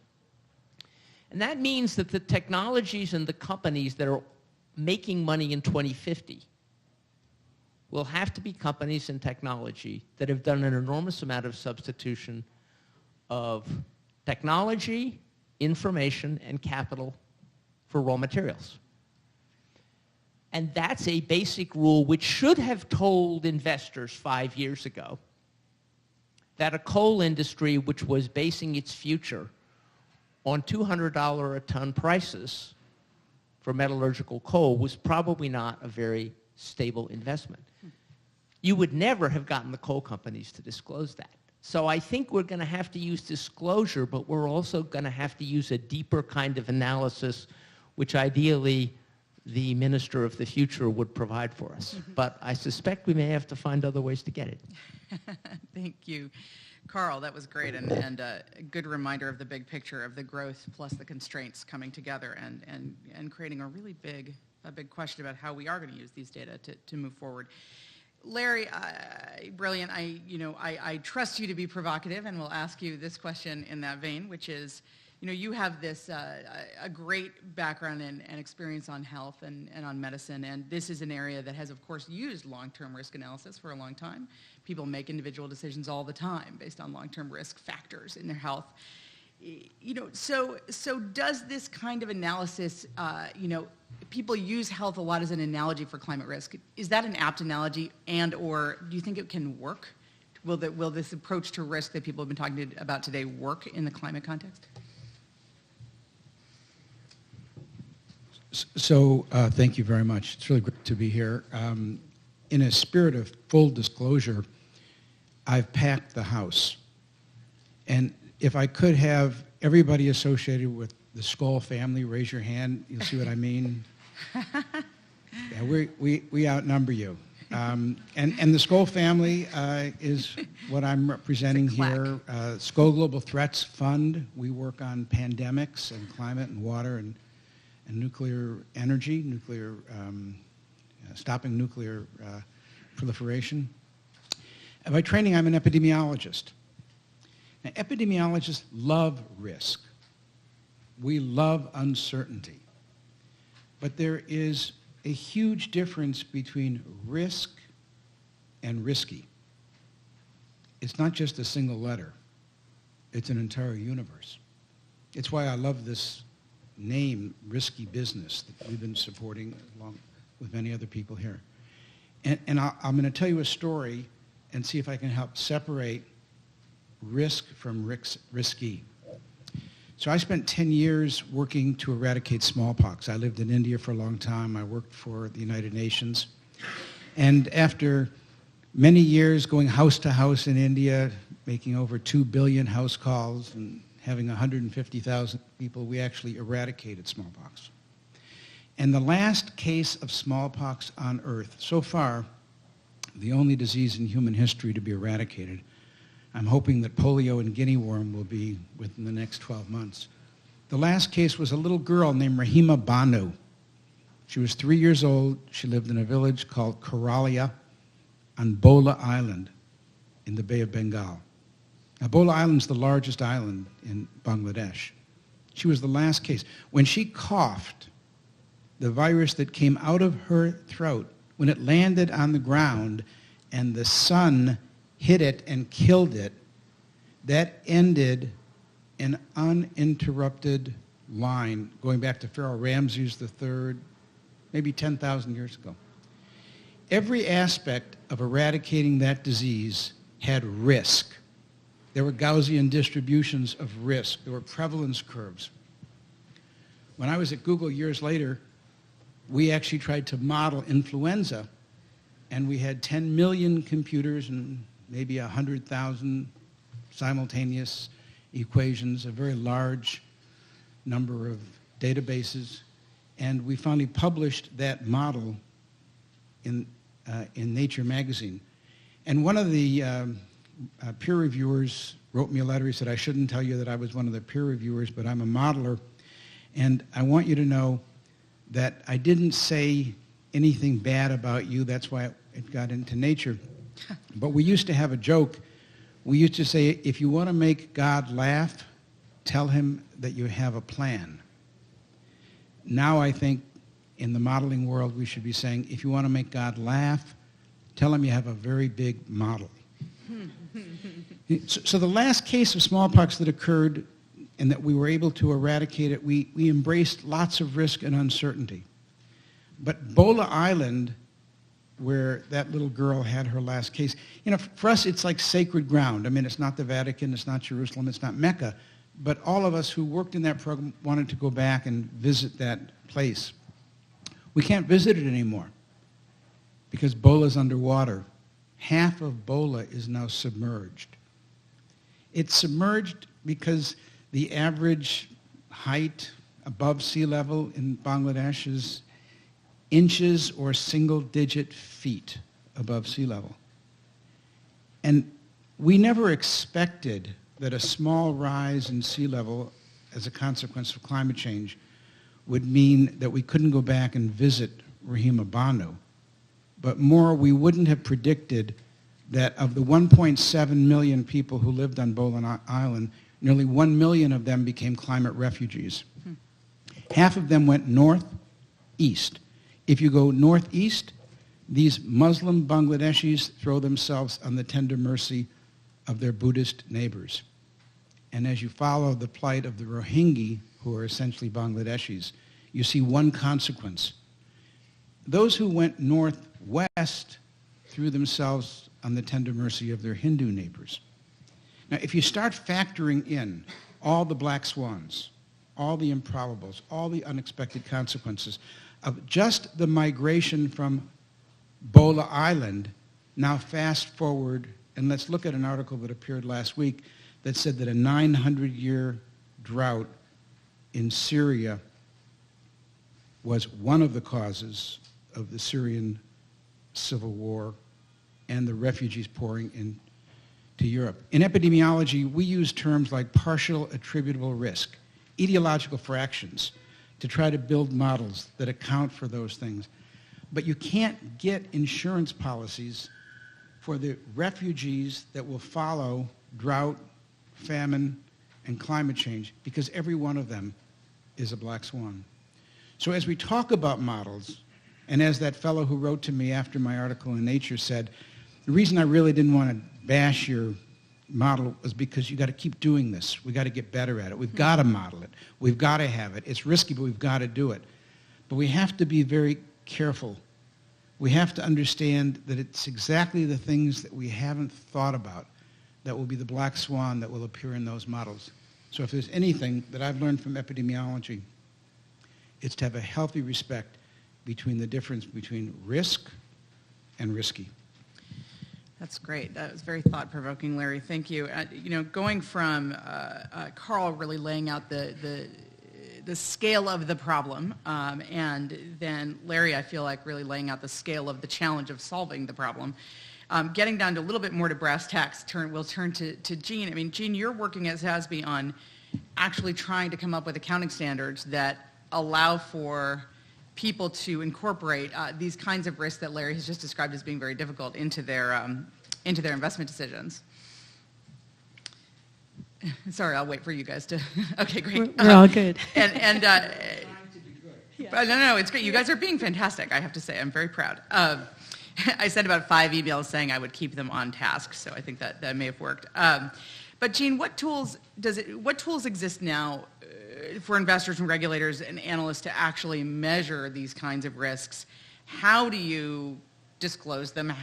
What kind of data can you use given both the scale of the problem as Carl laid it, but also, Larry brings up some really important points. This is not easy to do in any kind of predictive way. So how are you kind of bringing that down to the ground? Great, thank you, Kate. As you've noted and Ben has noted, this isn't easy, and it does require really getting down into the weeds in terms of what is material, what are the actual types of risks that different actors and participants in the capital markets are facing, whether that's corporate managers or asset managers or investors or owners. And what we do at SASB is spend a lot of time in the weeds, and we are dedicated to developing standards for use by the capital markets. Investors are at the center of our target users for this information. Our goal is to improve the efficiency and the transparency of the capital markets with respect to material sustainability risks and opportunities. We work across a broad range of types of sustainability risks, but I'll focus my remarks today on climate risk, which, as we've built these standards over the last couple of years, has emerged as the most ubiquitous type of risk, truly a systemic risk across 72 out of the 79 industries that we cover in our standards. And I think everybody, when we started out, certainly thought that would be one of the most important risks to emerge, but the presence of it and the nature of it, the way that it manifests itself is quite interesting. We at SASB are an independent 501c3 standard-setting organization. We don't rate companies. We are not a data provider. All we do is set standards, much like the FASB, for disclosure. And our process has been very much a market-based initiative. We've had close to 3,000 participants in our standard-setting process across the 79 industries, fully a third investors, a third corporations, and then a third other market participants. And the reason for that is so that we could really get a view into what was likely to be material for investors. And on the corporate side, what was really likely to drive value. Because if it's material, and by material I mean in the financial sense, likely to affect the financial condition or the operating performance of a company or of an entire industry. If it's truly material, it drives value for corporations by improving performance, and of course represents either a risk or opportunity to an investor. So getting at what was material was central to the purpose of our working groups, which was also supported by evidence that we were able to see those types of impacts in industries or in specific companies. But there's another reason that we wanted to really get at materiality of these factors, industry by industry, and that's because in the U.S., you suffered through an hour of the insurance industry. I'm going to now talk just in a couple of minutes about securities law. In the U.S., there is a regulation, Regulation SK, which actually compels material information to be disclosed from companies to investors. And we like to say the law is on our side. We are actually working within securities law, change from the inside out, because there are mandatory filings, 10K and a 20F form, that companies must disclose their material information. Climate risk is a material factor in 72 out of 79 industries, manifesting in specific ways. So if we can describe that, not only how it's likely to manifest, but what is an appropriate disclosure mechanism, which is much more complicated than just carbon disclosure, as Ben pointed out. The law does compel disclosure. And then we have complete systems. Then we can look at enforcement by the SEC. And we're working within those mechanisms that are already available to us to reduce the burden of additional disclosure by companies outside of the system. There's also another regulation which we love. It's Regulation FD, Regulation Fair Disclosure. Right now, what is happening to get this information is being disclosed from corporations to investors, but largely through a questionnaire process that happens in a shadow industry outside of the mandatory filings. And that's selective disclosure from some companies to some investors. We need to get this material information into the mandatory filings. So just a little bit on how those risks break down, and I'll just point you to a climate risk bulletin. There are some out on the table, and it's available on our website. This describes the first time we have a picture of what climate risk looks like across 72 industries, how it breaks down, which industries are exposed to which type of risk, and therefore their investors exposed to which type of risk, and what the recommended disclosures are. And it goes rigorously through each industry and breaks down the risk into physical risk, the risk of transitioning to new economies, and of course regulatory risk, which includes liability risk. These three major types of risks are spread across the entire spectrum of the capital markets in different degrees. And so we've now outlined that from having gone through the standard setting process for the past 3 years. We have this complete picture, which is now actionable by both companies and investors. The important thing, I think, to take away, and of course, I would urge you to take a look at the Climate Risk Bulletin. Our work is very much supporting the task force that's being chaired by Mayor Bloomberg, and we'll make recommendations to the G20. But the important takeaway is that the types of disclosures that we need for them to be actionable are industry specific. In healthcare, it's about the resiliency of healthcare delivery facilities in the face of increasing patient loads and weather-related events, different disease migration patterns because of climate risk. They face a very specific types of risk. In oil and gas, we need to understand the carbon intensity of the reserves, the potential for stranded assets, the emissions. In real estate, we need to understand the geographic distribution of those assets and the vulnerability and the class of the building stock. The types of disclosures that analysts need to understand to essentially alter a parameter in a discounted cash flow analysis is very specific. They need to understand how these risk factors translate into revenue growth, into asset value, into cost of capital. We've mapped that through our standards work and through our working groups and research, and that is transparent and available to you.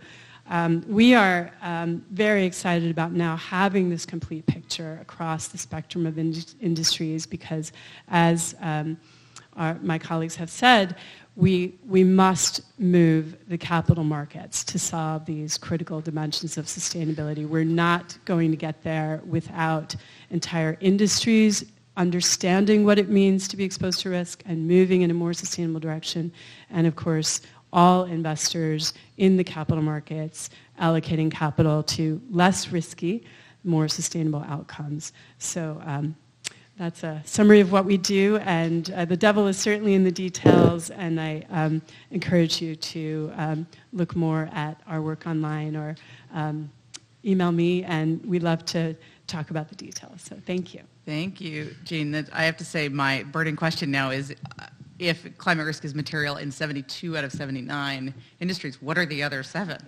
I can't even begin to imagine what those could be.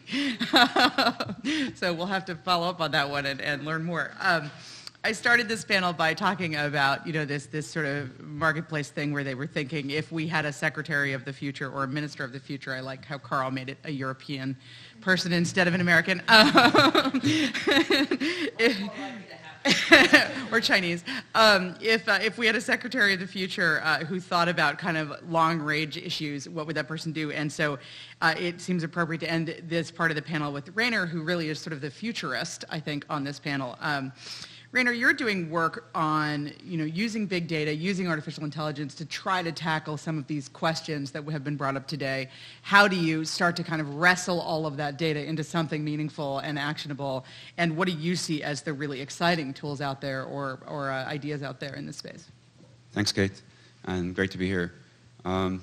in the past 4 years, we've been on a journey to work with a very diverse set of sensor data, particularly about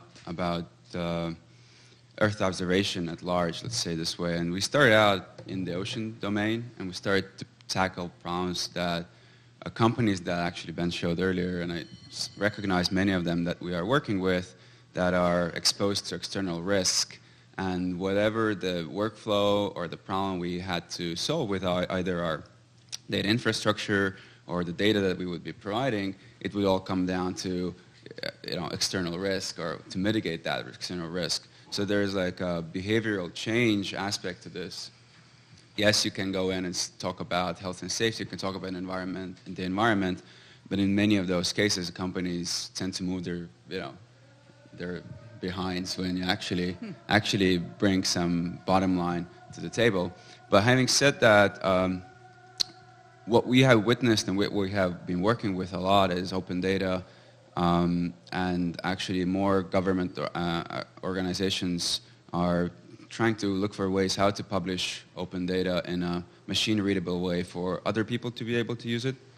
And what we have also witnessed is that the more open data about weather and climate is made available, the more, let's say, private or commercial companies are creating very customized data products out of those. And so it's kind of a very big lever. And I know, and we have been also involved that with NASA and NOAA, and particularly in the United States, but also with the European Commission, to make some of these data sets available. And we recently actually announced the public API to high-quality data sets that anybody can use for free. And so the idea there is that there are way more value-added services that people can build on top of this information. And in many cases, if you would say that, hey, there's a lot of data available, but then you ask, what about this particular nook or corner in the world, then chances are there's almost nothing available there for your particular use case. And then you go back to your model that may or may not work for you. And this brings me to something that Carl? Okay. Larry, I apologize. Yeah. What Larry's told about models, if you want to make God laugh, you say you have a model. In many cases that we have witnessed working with either wind farms or even whale migration and things like that, of that nature, models don't tend to really help to make not day-to-day decisions, but let's say short-term decisions, and where you really want to look at is collecting empirical data and aggregating this information together for operations to make decisions upon. And that's where you can see like behavioral change. And I can tell you that once you have introduced these kinds of changes to organizations, there's no really turning back from that. And so what we really see is the way you can introduce, you can gain a lot from really small things, from really small changes, and these changes may come from just open data or just bringing in external experts to build a very custom data product for you or things like that. So ultimately, our goal is to connect a vast majority of highly popular open data and make it available for the planet, for the world. But it all starts from some sort of a moving story. It cannot be all boiled down to a particular metric or a KPI in the corporation, although that does where it starts from in the beginning. But at least in every single case that we have worked with the customer, and after you get past this first point kind of contact and you start to work with someone, there's a human behind that, and that human always normally understands that there are other consequences, and you cannot put a price tag in all those cases. We can talk about GDPs in 2050, but there are so many risks out there that cannot be actually even evaluated today, and a model can take you only that far. So the best way to think about it, and from our perspective, it's a very biased one, I must say, is really use data. And there are ways, if we don't know where the power plants are, there are ways today how to assess that on satellite imagery without people disclosing it. There are ways how to to identify all vessels, even if they have turned their beacon off, for instance. There are so many ways that technology can help, and I'm obviously a techno-optimist, but I'm also a humanist. The more I deal with technology, the more humanist I become, to be honest.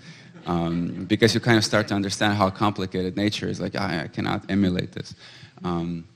So yeah, I would definitely encourage people to think of real data and using real data to solve problems more than just models. That's always my message. That is great, and incredibly interesting to think about how those satellite data and these new tools that we have available can help sort of fill in some of the data gaps. I promised I would go straight to Q&A, and of course I lied because I have one question I do want to ask all of you, following up on Rainer's talk, which is really kind of goes back in some ways to what all of you have talked about. We've heard from Ben, we heard from Dave earlier, we've heard from most of you the importance of open source and open data. But we also know, as Carl said, that markets have to be part of the solution here, and we have this potential conflict between this open data where pieces get filled in, and we need the pieces to be filled in by companies with a lot of granular information, and the general tendency of companies to not want to share any of that information because it's their competitive advantage. How do we reconcile this? This is the kind of problem that has to be solved with everyone sort of working together. Markets aren't designed for everyone to work together. So how do we kind of square that circle? And really this is to any and all of you. And let me see if I can get this microphone to work again, and then you can take your question. I'm happy to start with, our approach, which is one small piece of the puzzle, but we're intentionally designing for the mandatory filings, standards for the mandatory filings, to get at exactly that issue, which is companies don't like to disclose any more than they have to investors. There are some legitimate concerns about competitive advantage, and then there's just a general tendency to not want to talk about what they're doing. And investors always want more information, are always asking for more information. That's, I think, a natural tension. But our markets are designed to work on to function well in an environment of transparency and good disclosure, good information getting in the hands of investors. So we've designed the standards with the very high bar of financial materiality so that they are required to be disclosed in the mandatory filings. And this is the lever that's very important to get complete data sets, comparable data sets, and to get just the information that investors need and not a lot of immaterial information to investors at the same time. And in terms of climate risk, 72 industries are affected. The ones that are not, doesn't mean they're not affected, but it is a very high bar for materiality in terms of compelled disclosure in the 10K. And so it's actually, I think, quite significant that 72 out of 79 industries do have a material risk. It represents $33.8 trillion of capital, of market cap, just in the US economy that are affected in some way. What's interesting now, because I'm often asked, does this mean companies are breaking the law right now around disclosure and not putting this information into their mandatory filings? And we look in great detail at this at SASB and read a lot of 10Ks. And what is happening now is companies are meeting the letter of the law by disclosing a risk factor with typically a boilerplate statement. Climate risk is a problem. We don't know how it will affect us. Right. Buyer beware. And that is not decision useful. It's not adequate for analysts. It's certainly not adequate for investors. But that is how they are meeting the letter of the law. But that is also in the absence of standards. We've had the law, but what's been missing is standardized standards for disclosure industry by industry on the specific types of risk. Now that we have that, there are very few excuses to putting it into the 10K. So we do expect the quality and the rigor of disclosure to improve in the mandatory filings now that we have those standards. But enforcement is still a question, and That is something that we need people like those in this room to raise attention and awareness to for organizations like the Securities and Exchange Commission. That will help a lot. Thanks, Jean. Carl, you wanted to weigh in on this? I want to say that there ought to be a very, very high burden of proof on a commercial entity that wishes to conceal material information from the parties with whom it exchanges and from the public. We are way, way too deferential to the idea that something gives you a competitive advantage, because mostly that competitive advantage is rent-taking, which makes the economy work less well. And to give a spectacular example, we are still having a battle about whether multinational oil companies should have to disclose the terms of their concessions with kleptocratic oil-producing countries. And they are saying, no, we shouldn't have to disclose that, because if we, a European oil company, had to disclose that and the Americans don't, the Americans might get to bribe the kleptocrats preferentially over us. We actually do know how to make this information come out. This is not beyond the brains of the people in this room and around the world. We know how to get the disclosure. We just defer to secrecy. That's a great example. I think your mic works now, which is great. Rainer, you guys want to weigh in on this briefly? Yeah, I had a particular comment that I've witnessed, and we are working with one customer I cannot name, but it was on that slide. and there are interest also on let's say, and this is an energy company, not an oil company. There are interests in disclosing a lot of this information, but there have been no great techniques or, let's say, initiatives undertaken to make this data available in a way that they would know that they wouldn't get punished or something like that. It's like when it's like a kid, you break something, you shouldn't be punished. It's like, if you're actually trying to do good. That's another topic. And this is particularly a company that's definitely doing good in renewables. And so the question is, how do you make this data available in an anonymized way to third parties? And this is exactly the kind of project we're working on across Europe. It includes an entire portfolio of European assets. And so we are looking for partners and figuring out how all this data that we are aggregating on our end, how this is now made available to third parties, but in an anonymized way to start with, just to get the ball rolling. And then when they see there's no monster in the cupboard, then maybe it will kind of improve. But at least people will start to be able to use this. And that also goes for not just for people to understand whether things are improving or not, but also it's good for trade and economy. And even there are commodity traders that have no idea about many of the very volatile energy sources today in terms of predictability. Yeah. Thank you, Rainer. That's really useful. Larry, you want to add? Yeah. Well, just first of all, kind of a joke, but when Ben, when you said it's not rocket science, I wish I could have been the brander who branded rocket science as being the most intellectually challenging thing you could possibly do. Or brain surgery. Because from where I sit, and I've been involved now with great interest in the near-Earth object orbiting issue, the data for rocket science is pretty easily available. There's not an organized lobby out there on asteroid number 64 trying to protect us from getting it. And the changes that human beings can wreak havoc with aren't quite as bad the further you get away from Earth. So I would say it's not rocket science, it's a hell of a lot harder. And it's not just companies. I just want to give one example of countries and the suppression of data. Yeah. Everybody in this room can give 100. But one is, if you take a look at what the most dangerous place on Earth is, everybody will have a candidate. My candidate will be the Pakistan, India, China nexus, where you have 3 nuclear-armed countries who are competing over water, which inconsistently comes from the unpredictably melting Himalayas. Mm-hmm. And In a way, China owns the ice, and India has all the dams, and Bangladesh and Pakistan are just shit out of luck.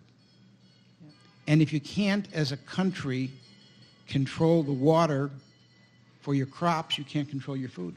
If you can't feed your people, what is sovereignty? And what is nationhood? And who's willing to go to war over what?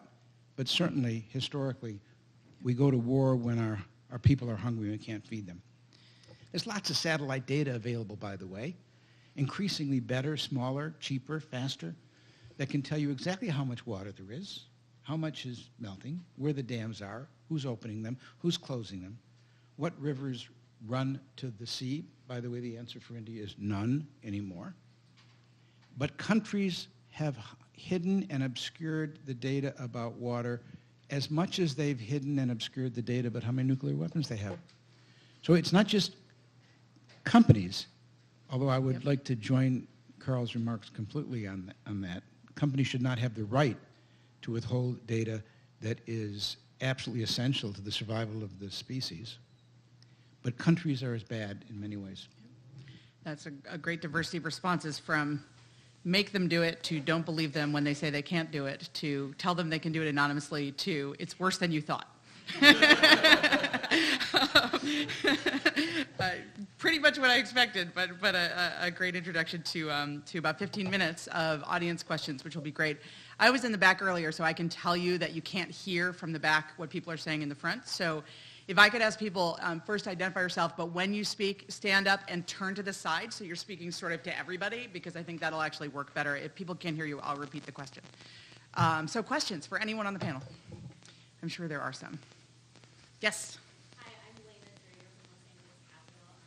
My question's really for anyone, but I guess probably more relevant for Larry. And kind of segue to your last comment, how do we address the issues of factory farming and animal agriculture on climate change, and particularly in the face of poverty and a growing population? That's obviously an enormous impact and huge concern. Seems to be less talked about. So how do we kind of bring that to the table and become that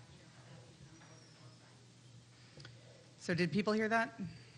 Okay, I'm going to... The question is about Yeah, factory farming and more technologically influenced farming practices, climate change, water, all of that, which I would just put one label on and call it food security. In a way, when Jeff Skoll created our organization and gave us 5 global threats, he didn't give us food security, and I'm still mad at him for that. Because it's hard to imagine a world that's habitable, that we want to live in, that we want to bequeath to our kids, where we haven't solved the issues that are attenuant to food security.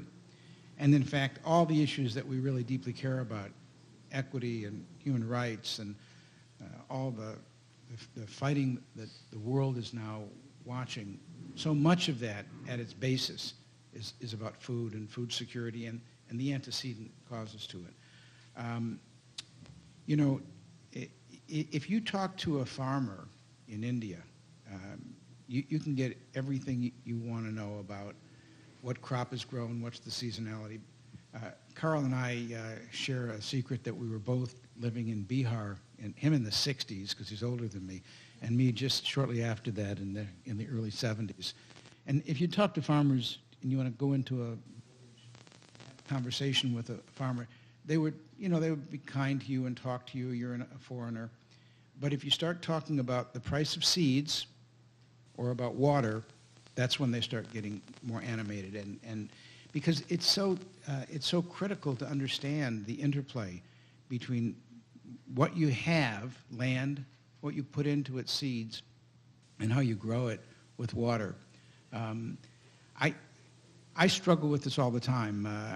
I went on a trip to the Arctic with a large group of people, but it included Hugh Grant, who's the CEO of Monsanto. And the other Hugh Grant. The other Hugh Grant, yeah. The guy who didn't do that thing in the car with that person in Los Angeles that none of us is going to talk about. I think we're...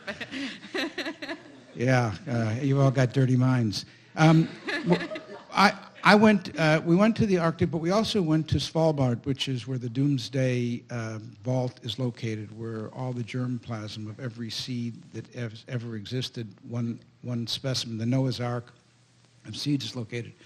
And we went down and go 40 degrees below zero, 40 degrees above zero. You're going through all these different security things. And I was with Hugh, and I was looking at him, and I was watching him looking at all the seed stock of the world. And I was there with a sense of wonder about the majesty of the diversity of these species. And I was just wondering if, as the CEO of Monsanto, he was sharing my experience of the wonder of the diversity of species, or he had something else in his mind. Because there's a lot to be gained if you're Monsanto and you can control that diversity of species. I brought Hugh Grant and Pollen from The Omnivore's Dilemma to Google, and I had them debate. And you can see it on YouTube. It's one of the most, to me, it's one of the most amazing debates, because the question isn't, are GMOs good or bad? The question that we should be asking is, how do we feed a planet with 9 billion people on it? How do we feed a planet with 10 billion people on it? Because we're going to reach those numbers. And what are we willing to tolerate in terms of risk, technology, uncertainty, and how do we get there? And I thought that, I'm not even going to go into it, but if you have a chance to watch that debate on YouTube, they both did an incredibly good job of representing very, very different positions on the question that you raised.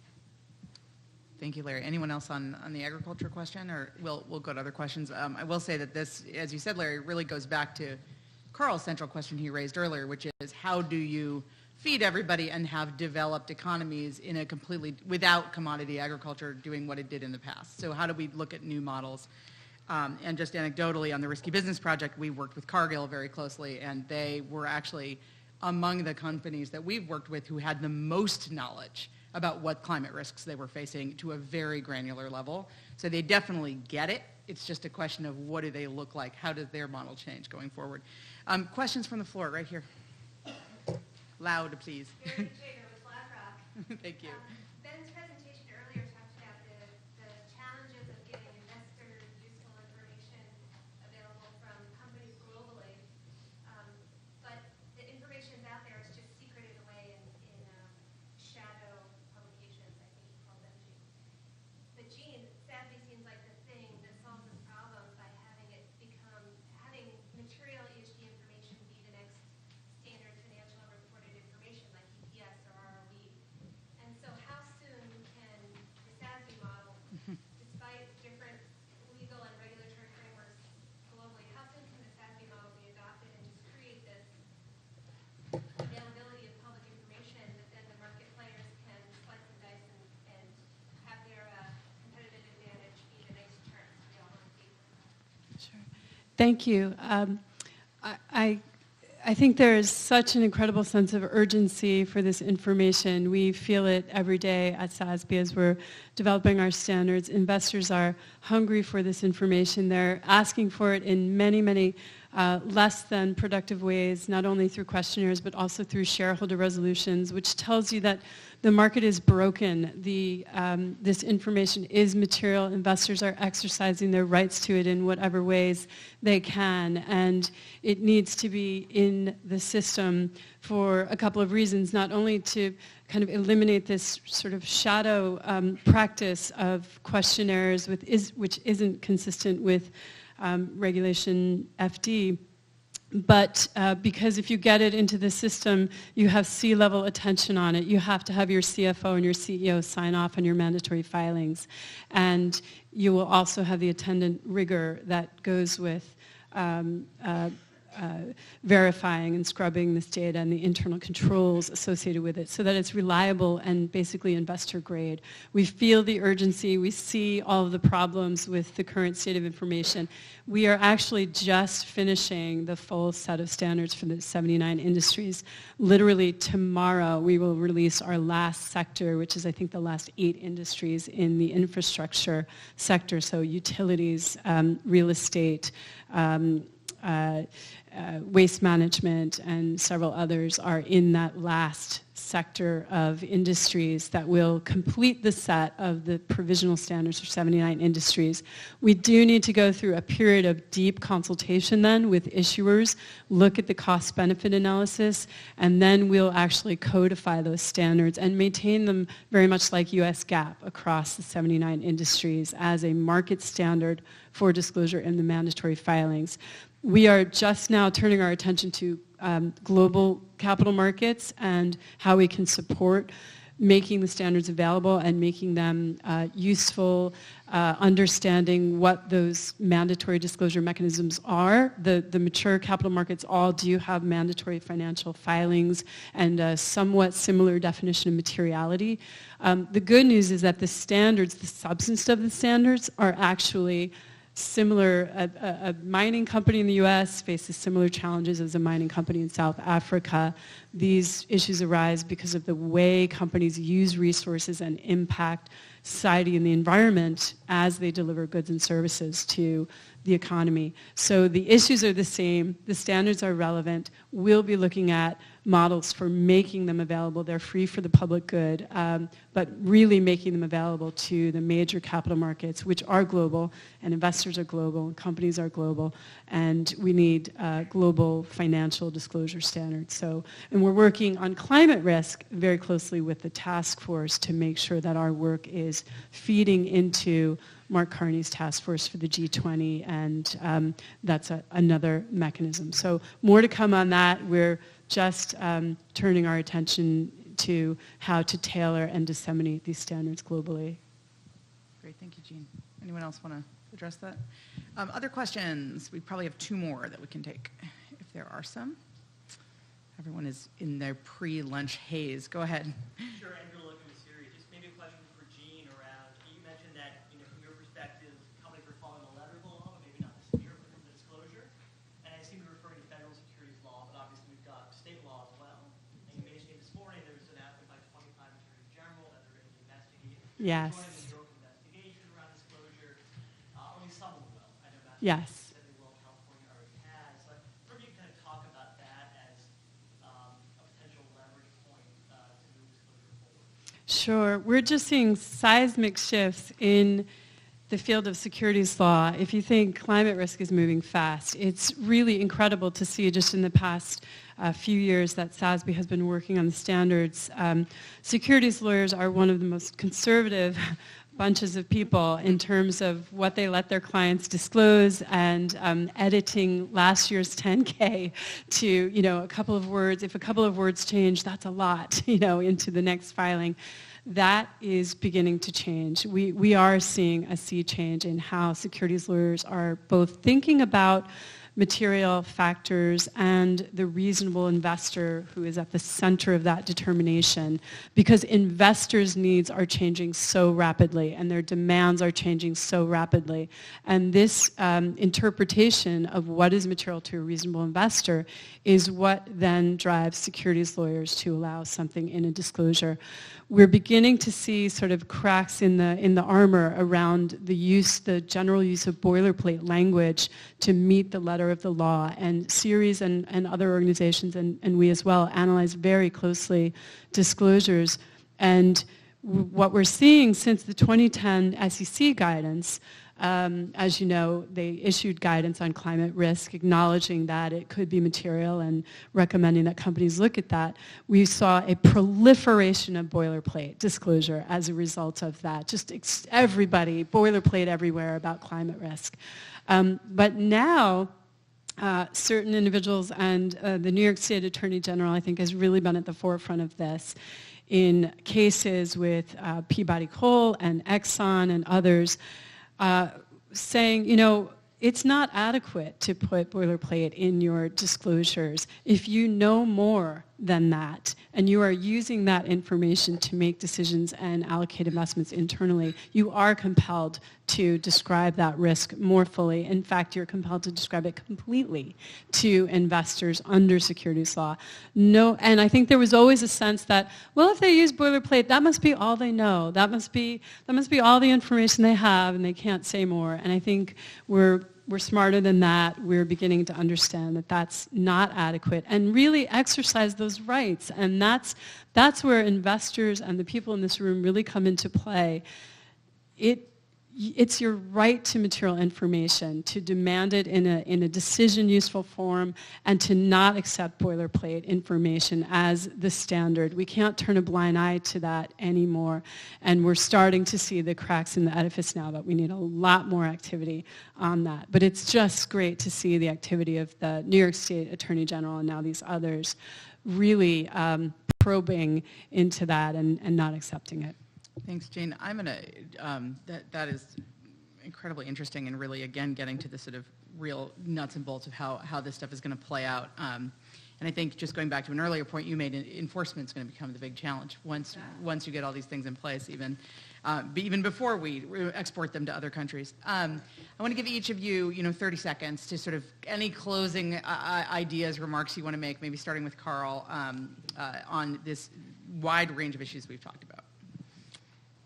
Well, I just want to make one point about this whole field, which is not everything in the world is sold on a publicly regulated exchange.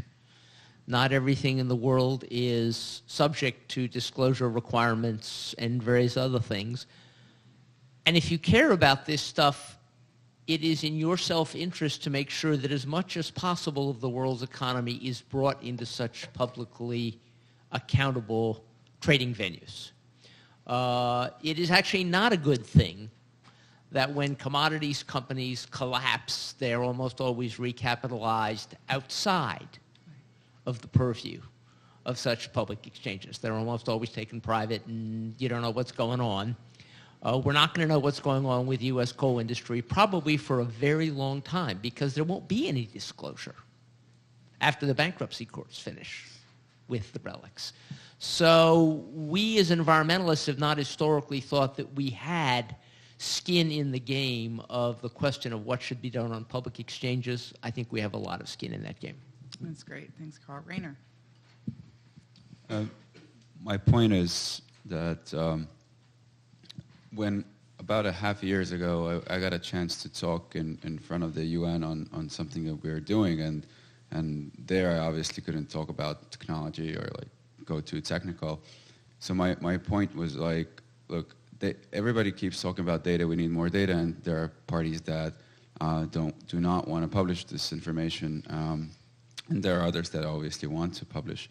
And so they're treating this as if this was like gold, but in fact, what we are seeing that there are other players in the market that are making information publicly available, regardless if some other parties are not even publishing it, like the satellite imager and things like that. So data is becoming a commodity, and the more data is becoming a commodity, the more we are supposed to treat this like electricity. You just hit the switch and you can use this.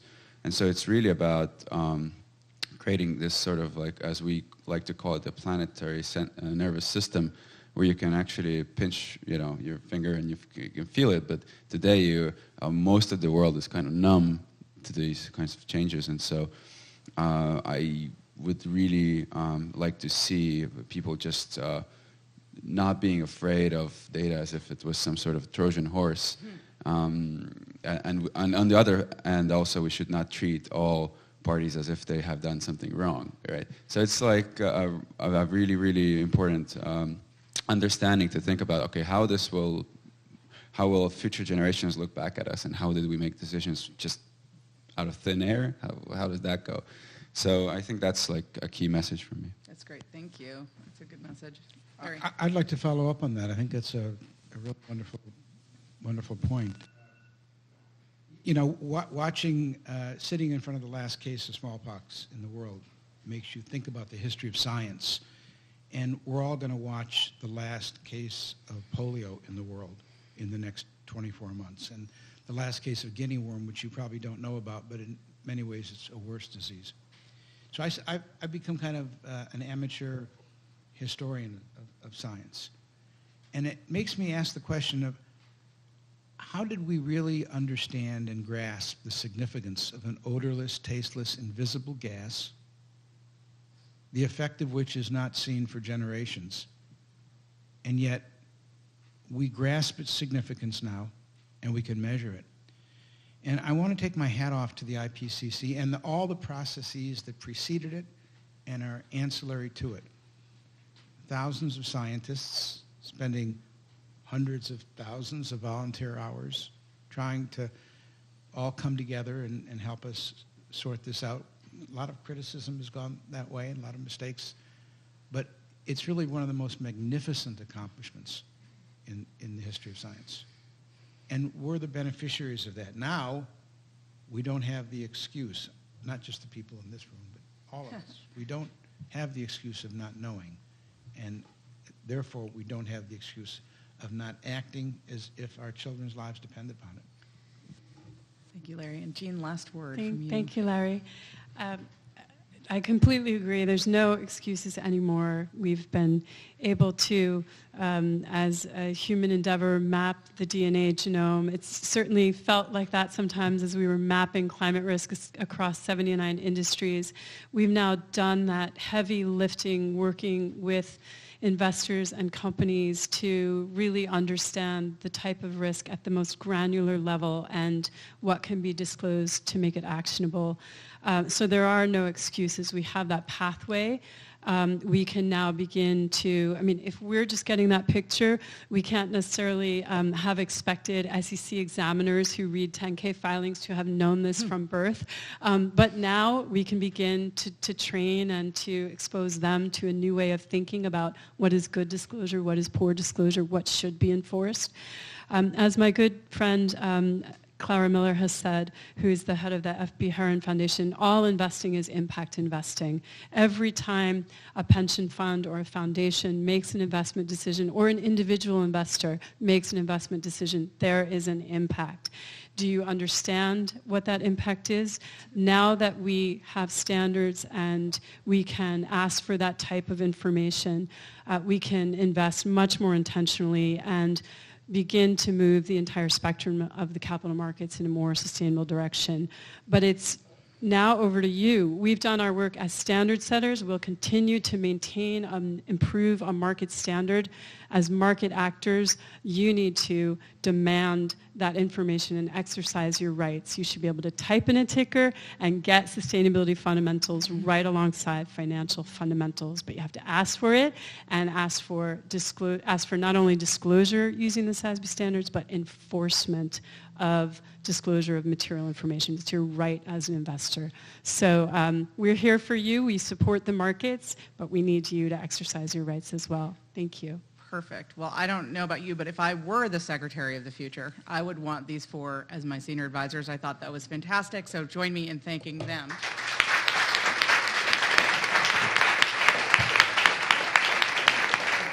And thanks to all of you as well. Turn it back to you. So just very quickly, sorry, thank you, Kate, and the panel. I just wanted to say thank you, and also just Gordon Clark, who's the director of the Smith School, is going to wrap up. So over to Gordon.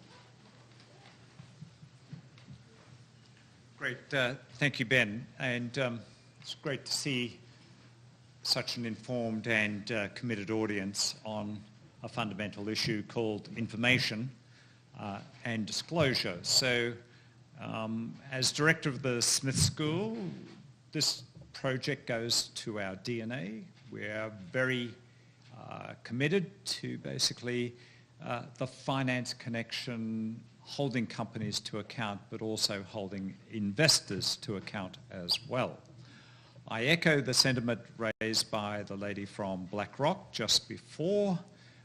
It is fundamental that we have some baseline from which to invest from. It's fundamental that the cacophony of noise around disclosure be basically pushed away, cut through to actually plausible indicators with integrity and indicators that you can rely on. One of our PhD students reckons to me that there's about 100 data providers in this space around the world, and most of them are rubbish. Well-intentioned in some respects, but nonetheless rubbish. Also not comparable, also fundamentally misleading, and for me, sometimes sitting with major corporations that have a global footprint, enormous frustration from their side that there's no parameter, no set of parameters that would give them sort of a logic to disclose by, notwithstanding their fact that actually disclosure hurts, but they want to disclose against a set of parameters that would make other companies similarly comparable and investable or not. So I really welcome this initiative. I welcome you all coming out to listen to something organised by Oxford with our local colleagues, which are really important to us, and I hope that there are many more such occasions. So I know I'm standing between you and lunch, and I'll have an occasion to have something to say at lunch. So I'm not going to spoil the matter at all and welcome you to lunch, which is, I think, upstairs. Yes, there you go. I knew that part. Thanks very much.